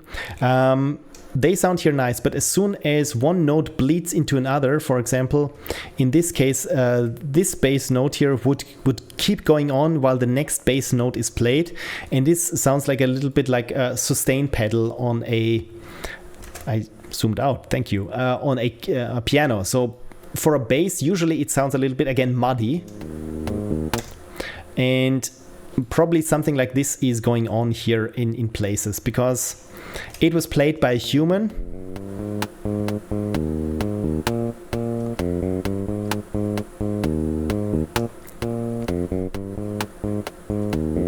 Yeah, see here, this is where this happened. And I think I like it best when there is a little bit of space between there, so it feels a bit more punchy.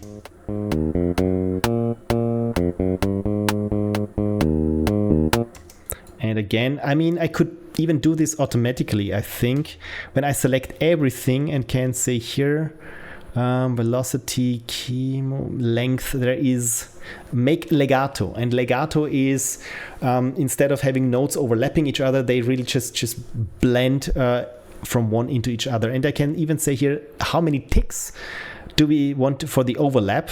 The thing is, if I do this now for the entire track, it will kill some of the pauses that we have. For example, here, this da-da, this da-da. This one, when I say make legato, it will just sound like this. And it will blend together. So this is why I have to go in manually and fix the overlaps manually like this. Otherwise, again, I already changed some of the human articulation by quantizing it to the beat. And yeah. Frank says, and also just because they used, say, a sound canvas doesn't mean that's how they intended it to sound. It's just as likely that's what they ended up with as acceptable given the hardware, and that's the next thing. In the end, you should have been there and even had the discussion with the sound person and say, yeah, we have a sound canvas, we have the most advanced audio technology of 1993, but we know that people will play this on an ad-lib sound card, so it has to sound good on that. So whatever you need to make in adjustments, and even if it's not an actual agogo sound, if it sounds like a hammer, just leave it in there.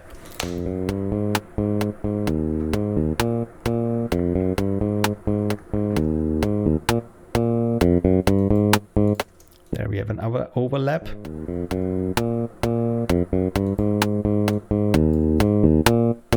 Maybe this should be a bit shorter.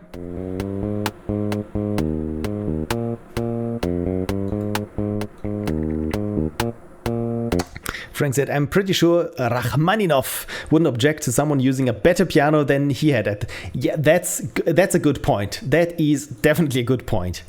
This is when I was there once was this podcast that had the developers of the original Rogue on the Unix system, and for those who recall Rogue, it's where the term roguelike comes from. You know what? I can quickly even show it how the Rogue looked like to me, at least the DOS version, which kind of looked similar, only that it had colors. And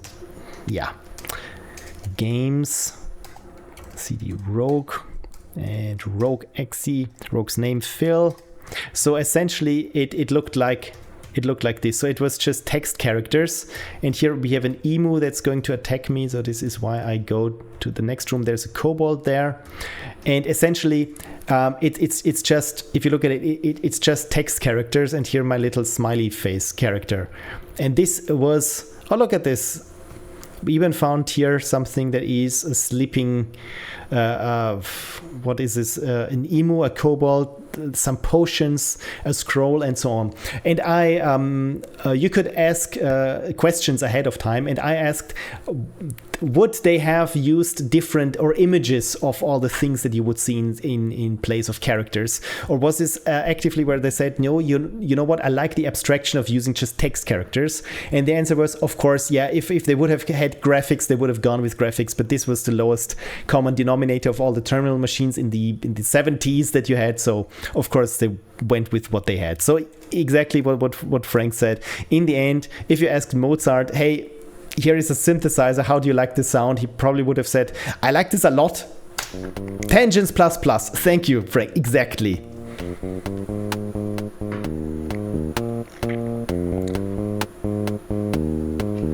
So this looks good. There we had this overstep.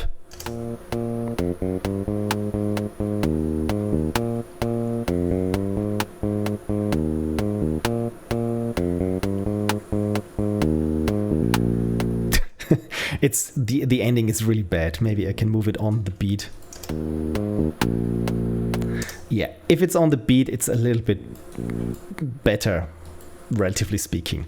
Okay, so the bass is fixed. The congas sound kind of nice, I think, and the drums are okay.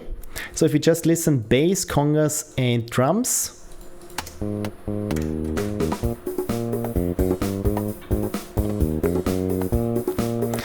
And you should know, says Frank, Mozart was practically your neighbor. Exactly, just separated by a couple of 100 years, but neighbors are neighbors, no matter how much time is there. But exactly right.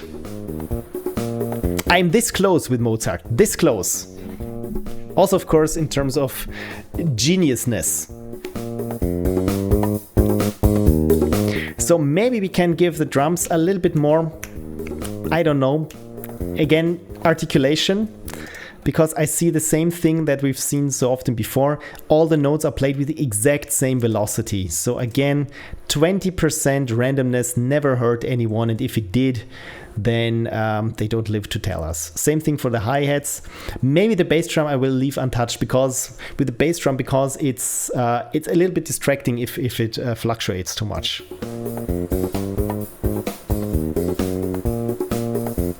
Sounds a little bit more human. So next thing is for the bass. I want a different bass. So let's figure out what that bass could sound like. I just closed it. Where's my rack? There is my rack.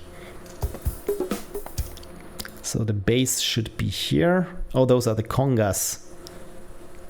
Bass channel 6. There we go. So let's see what basses do I have. Last time we used the funky bass. Let's go with the classic bass. I will transpose it up by 1 octave.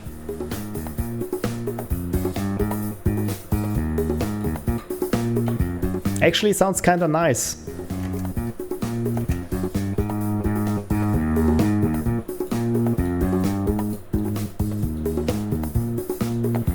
Here, with the tone, essentially it's just an equalizer that was already preset, so I can have it a bit more clear or just a bit more subdued. That cuts off the higher frequencies. For a bass, sometimes this is nice. but it can sound a bit muddy. And with this one bass, I think it's kind of nice when we can hear a bit of the steel of the actual string that's being plucked. And the noise, of course, is all the mechanics that you hear, or when you change on positions on the fretboard.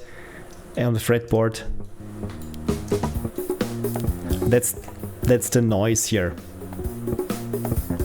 That's a bit too much.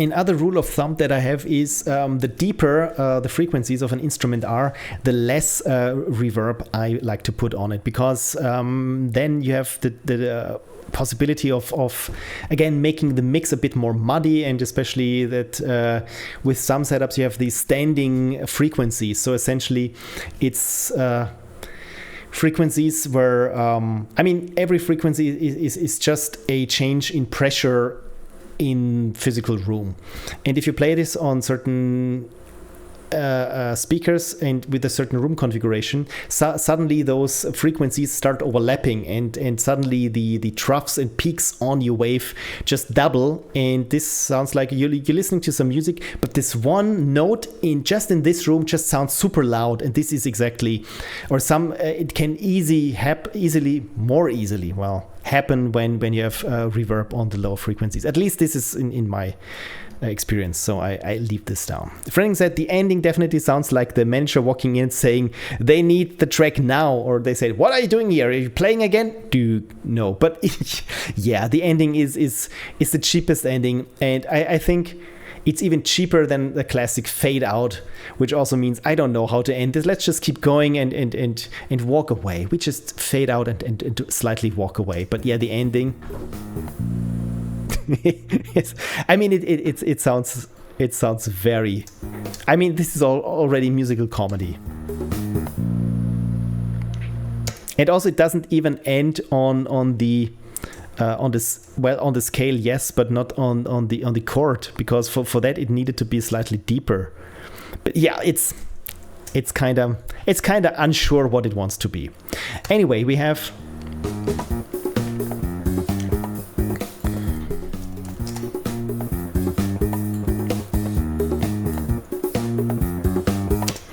it sounds kind of nice. So let's take care of the next instrument, that is the piano, that just plays these very jazzy notes. So I will just keep this muted and mute the piano, the strings, the siren and the hammer I will save for last.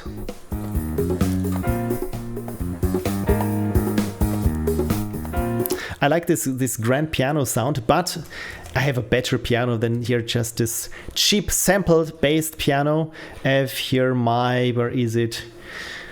So many instruments, and I paid good money for the most one. This one, Radical Piano. What is the difference between the already existing piano here?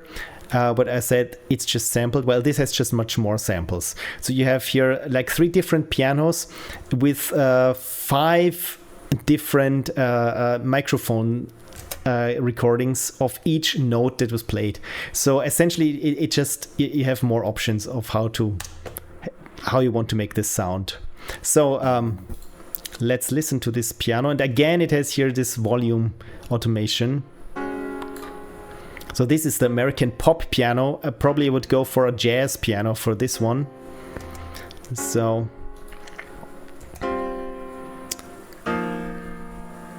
Elton, who could this be? Living room, lively dark grand piano.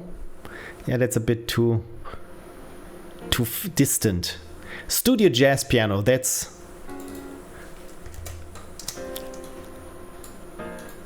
I kind of like this. Frank said, the thing with this music is that these sessions don't end up sounding repetitive at all. That's just how much my brain recognizes is familiar and friendly. That's so nice that your brain does so much of the heavy lifting. So if we look at the piano notes, or where they start, they also aren't really on the beat. Sometimes they're pretty far off the beat actually. And I'm not sure if I should be quantizing them, or if I do it too much, then the song would lose its character, despite the character being it's played a bit sloppily. Anyway, let's listen to it with the piano. And the piano definitely needs some more ambience.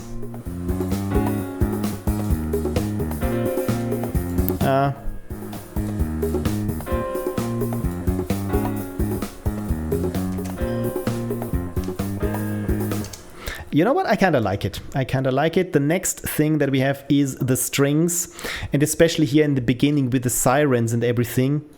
I will leave out the hammer sound for now.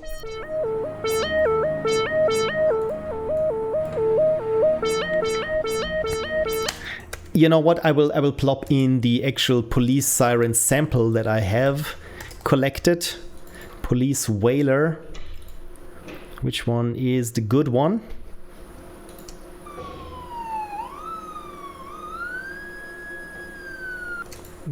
Maybe.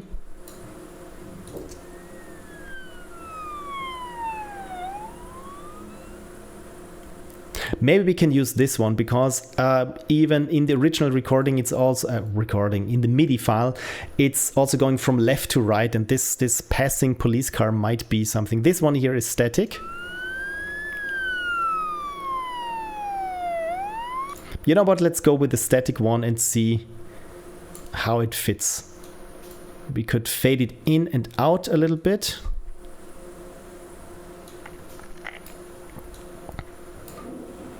And I'm going to disable this now. As I said, I'm going to disable it, not solo it.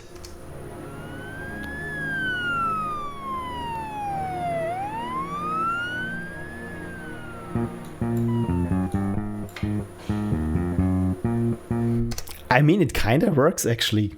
Not too bad. Maybe it needs again to sound a little bit more distant. So for this I can add a reverb on it as well.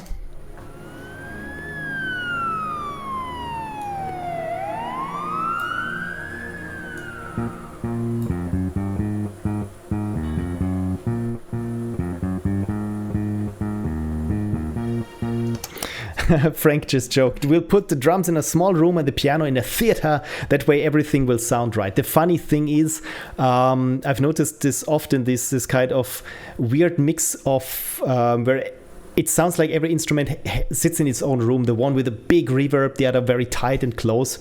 But like I said, in the end, it just what sounds right. Then, of course, if you want to simulate something where you say, okay, this was played by an orchestra in a live setting, then, of course, you want to make absolutely sure that even the stereo positioning of everything is in the right place. But in the end, yeah. Frank also says, yeah, that feels quite good, right?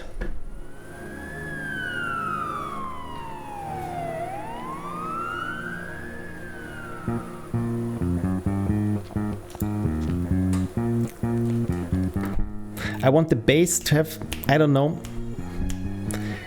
maybe a bit more breathing room.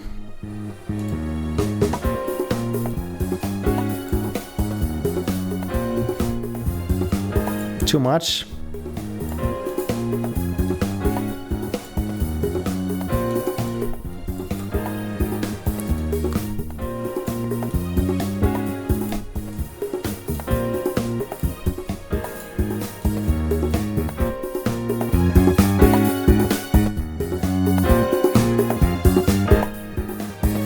The bass seems very present, but overall I kind of like it. Now the strings, again, they sound like strings from the can. So a little bit, yeah, synthy, right? But I said before, I spent so much of good money on good strings. So let's see what I can tease out of these strings here. So where do I have my Symphobia instruments? And here we have the string ensemble. See, this is really the fun thing where you can say, I want to have a string ensemble sul tasto of the section of just the violas or just the double basses or something. This is very cool. Okay, Frank needs to go. Have fun. Again, thank you, Frank. And I will keep you posted on how this turns out on Discord, and probably will also put it on the socials. Thank you for dropping by. Have a wonderful evening and have a great Sunday and have a wonderful week, Frank. See you then. So as for music or strings, where we were before, so those are short notes or long notes. Actually, it's kind of something in between, but I think it tends to be more on the long notes. So this is what I will be choosing now. And again, like I said, with expensive libraries, suddenly you get even more options. So I have here, I can have certain notes on the keyboard that trigger different articulations of the strings. For example, I can have the strings being played in crescendo or tremolo, or in our case, I would say it's a sustained with a fast attack. Let's see how this sounds.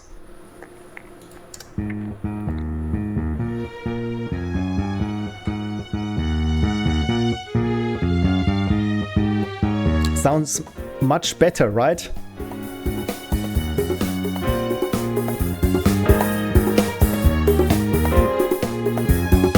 Maybe the reverb needs a bit wider to be on the strings, just a little, like so.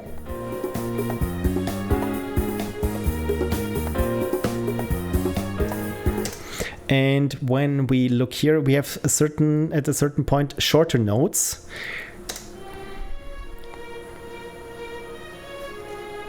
And this might not work too well with the current setting that we have, where we say fast attack mod. So maybe we say susordino. No, that's wrong. Maybe we should, for some notes, we change to different, not different library, but a different instrument, where it says, this one here is called string ensemble long notes, but maybe we can have short notes for where it plays the short notes, right?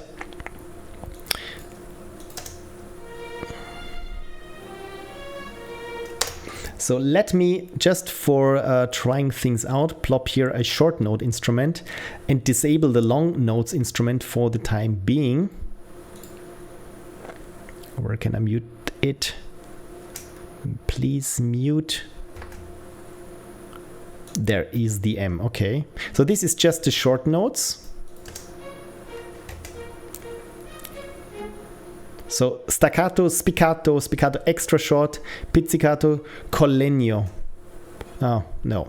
Marcato.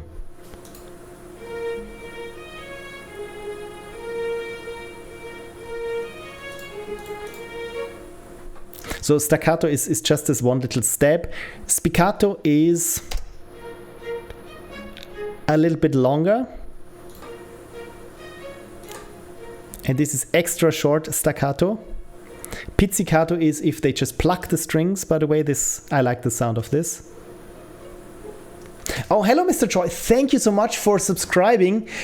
You're on a roll, 29 months. Oh my God, thank you so much. Let me raise the remainder of my water glass, and you know what? You deserve more than water. You deserve the good stuff that is coffee. Can you still see some of the coffee? I don't want to spill it, but yeah, this is coffee. Thank you, Mr. Troy. Cheers to you, and thank you for dropping by. Right now, the game dev, again, I went on a tangent and then went on a different tangent from there. And long story short, we're remastering MIDI files from the good old SimCity 2000. And right now, I'm tweaking the strings for this weird part here. So let's go for the staccato short notes then.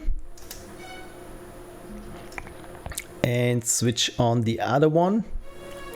I haven't tried the coffee you recommended yet either. There's no rush. There will always be coffee, but I've realized that at a certain point is also, do you like your coffee with milk? Because if so, it changes the taste so much, because depending on how much fat there is in the milk, and if it's whole milk, if it's skinny milk, and even if it's refrigerated milk or warm milk, it opened a whole new galaxy of taste for me in terms of what can go wrong with the coffee. So I'm glad that this one worked out. But yeah, no rush with the coffee. So by the way, let me quickly post the link Frank had posted here before from how it sounded in the original. And again, it feels a little bit I mean, it's harsh to say, a bit amateurish, but there were 3 different people on the soundtrack, and I think one was even the programmer, so it might be a little bit programmer art there in the soundtrack. I mean, it's not bad, but with some tweaks it can sound a little bit better. And I'm not really a trained musician myself. I just know what sounds good and what I like it to sound like. And yeah, I can show you. The interesting thing here is in the beginning there is this whaler siren in the MIDI file that sounds like this, and it even goes from left to right. So instead I use just a classic police whaler there, and for that it sounded so much better. Listen to this.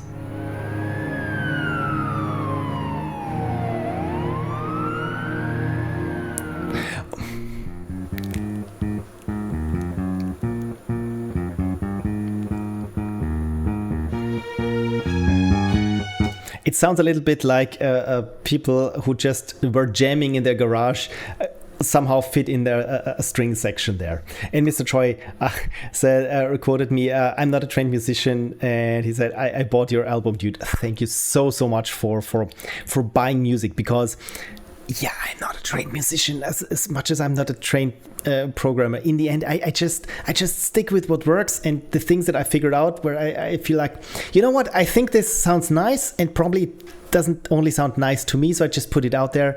And sometimes once in a blue moon people buy it. And again, thank you so much for actually buying music from me. This is still a mind blow to me, so again, thank you. So yeah, drums please.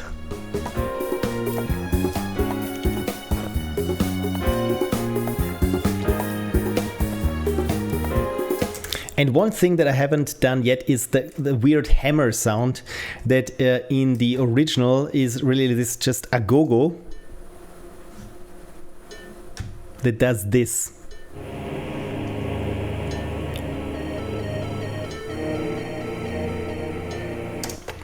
Yeah, and it was never my favorite in the soundtrack, but I think we can do it a little bit better. And as for the hammer sound, I also went to Free Sound and found here different kind of hammers. And you have here a construction hammer, which I kind of like. That sounds like this. Or what was the other one? I think this was just a pneumatic hammer, and it doesn't even import. Okay, so we will stick with the construction hammer and then do some tweaks there. Zoom. There we are. And I will cut this up. Chop clips to bars, snap values, quantize, reverse. No, I think there was a way to clip these things, where I say here is a clipping point. How did this go? It's been a while. Slice edit, yes, that's the thing, because here now I can move the slice and it retains its pitch, but I can move it there in time. So of course I want to start here with the measure, when the measure starts, precisely.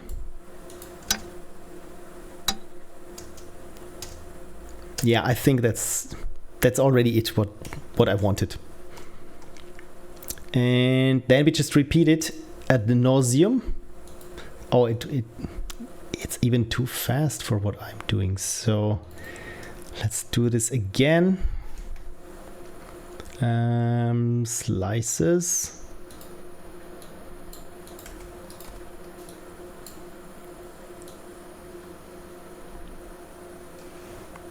So which was the slice that I needed? Hang on. Okay, so right at the beginning, of course, right at the beginning. Double click, move it here. Wow, that was really slow. I feel like it was much faster in the game, but of course I had a lot of coffee, so everything feels slow to me. Yeah, this is the hammer, as the game or the music track calls it. So I just copy and paste all the way until the very abrupt and cheap sounding ending. But hey, I'm just here to remaster it, not to pass judgment. Well, that's not true. I judge it a lot. So that's the ending. And to make it sound a little bit, I don't know, better or more fitting with the mix, I mean, I think we have the instrumentation down, so this means we can just take care of the mix.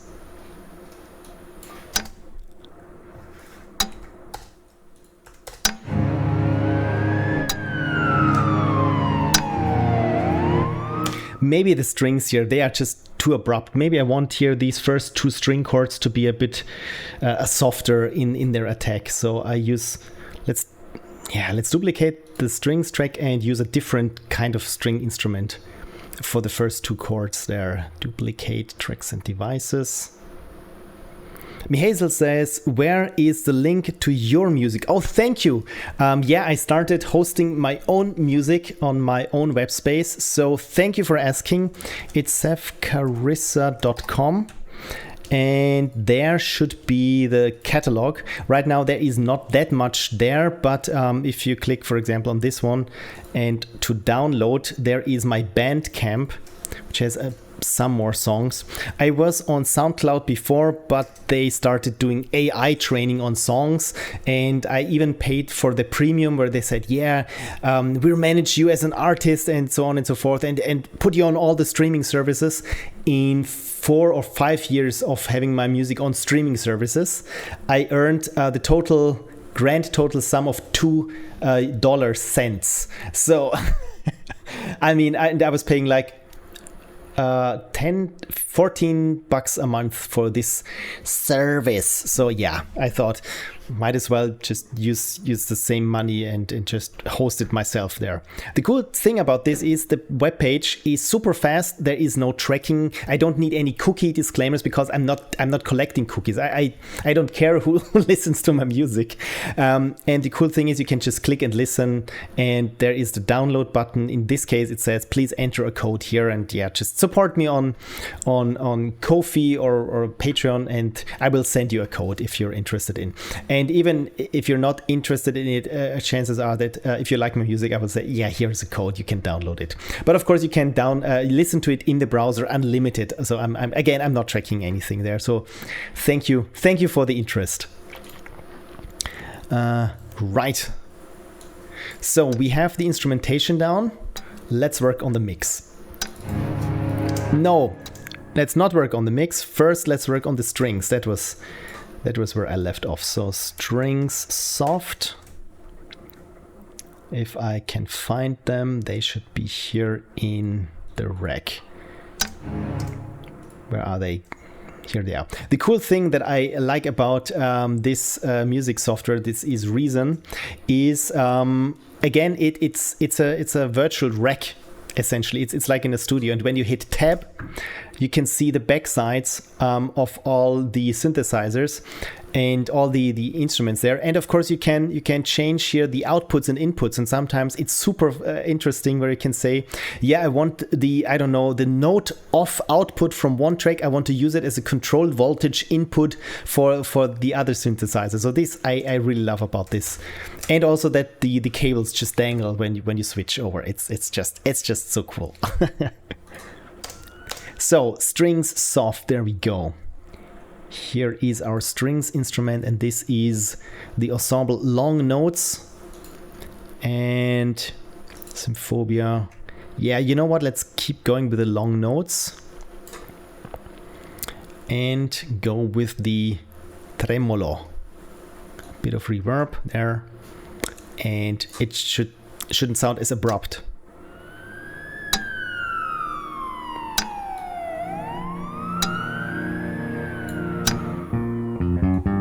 Maybe that's a little bit too soft. Oh, I didn't switch it to tremolo. That's way over.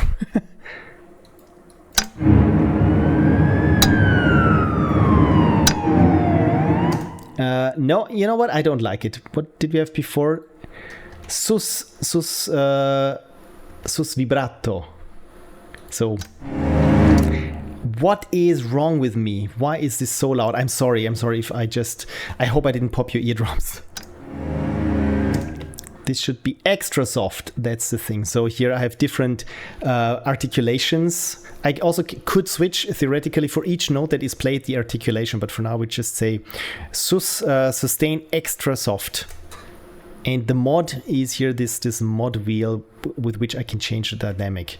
So let's try how this sounds.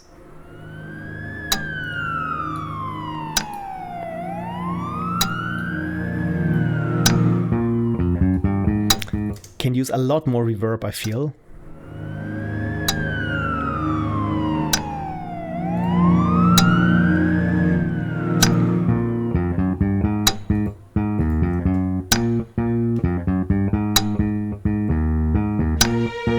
It feels like the bass is played by a novice bass player because you're really trying to keep up with how it should sound. Okay, so finally we have the instrumentations down. Let's work on the mix. The mix means to differentiate the instruments easier so that it doesn't feel like everything is stepping on everything else. So the first thing that I hear is this hammer, and maybe it could benefit from a slight reverb. Maybe slighter than this, and it's a little bit harsh. So maybe I can use a compressor on top of it just to make it to ease the change in volume.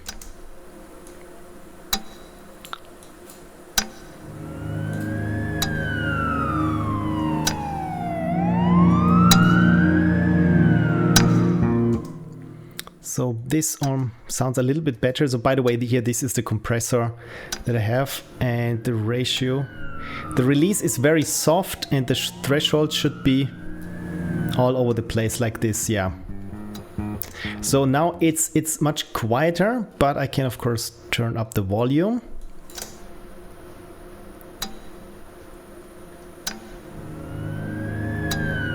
And the interesting thing is it somehow brings out, now it emphasizes the, I don't know, some recording or some background noise in the recording.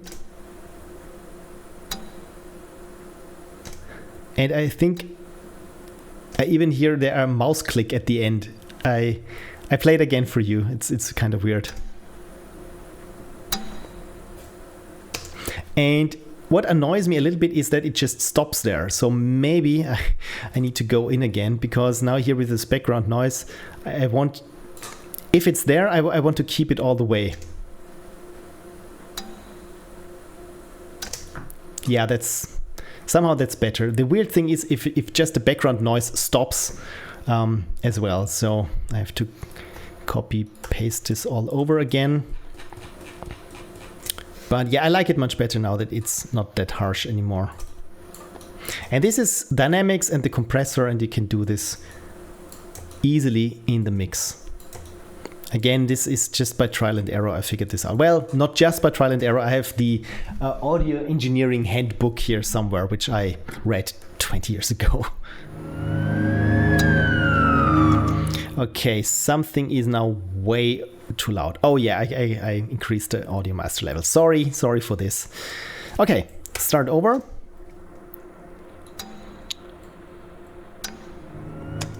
Did it still stop here at the end? Why didn't?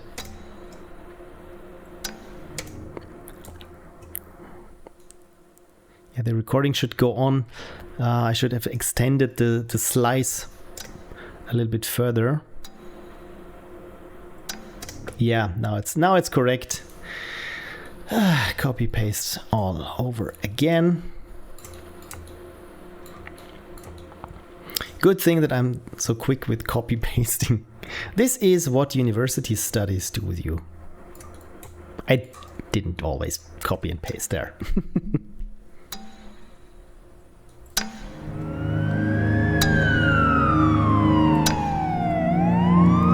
Let's make the strings even wider with some reverb.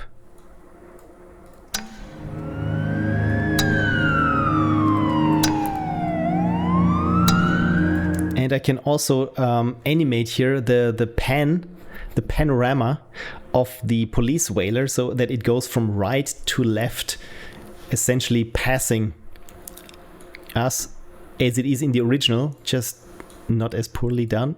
I mean, they didn't have much back then. It was in the time of the big war, 1993 or something.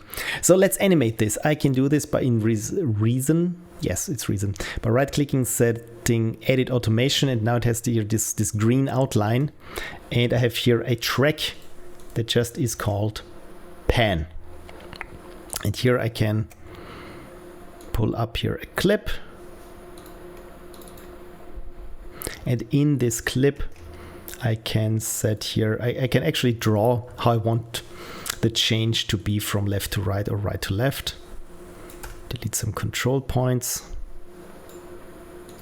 And let's give this a listen.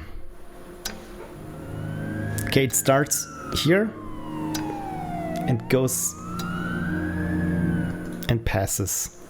We can make this a bit faster even.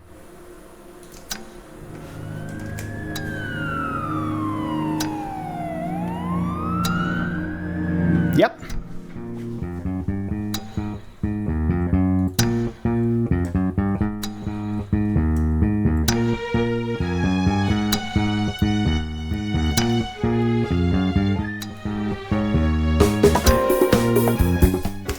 So I just got a text from my wife who needs to go to sleep, so which means that I probably will have to cut this one short, but I mean, we're already there, almost there. All I need to do is work a little bit more on the mix, but of course I want to say goodnight to her because she has to work tomorrow. And tomorrow is Sunday, which kind of sucks, and I won't see her again for a while. So I will say at this point, thank you everyone.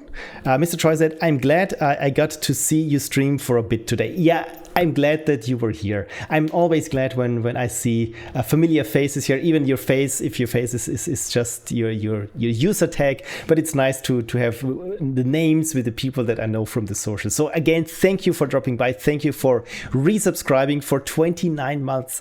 Thank you so much. And everyone, again, thank you for hanging out with me. Doing not a lot of game dev, just one of my passion projects is, you know what, I could do this better with today's tools, and let's remaster this. And this is why I'm here. Right. Again, I always say thank you, but I really mean it. So probably I like to err on the side of saying once too often thank you than too little. So again, thank you everyone. I hope you have a wonderful Sunday and also a great week. And yeah, next week on Sunday I will be streaming. And also please wishlist my game unless you don't want to, in which case it's fair enough. I probably will pester you on the socials anyway when I have something to show with my text-based game. And yeah, until then, thank you everyone. Have a wonderful week and yeah, take care. Bye bye.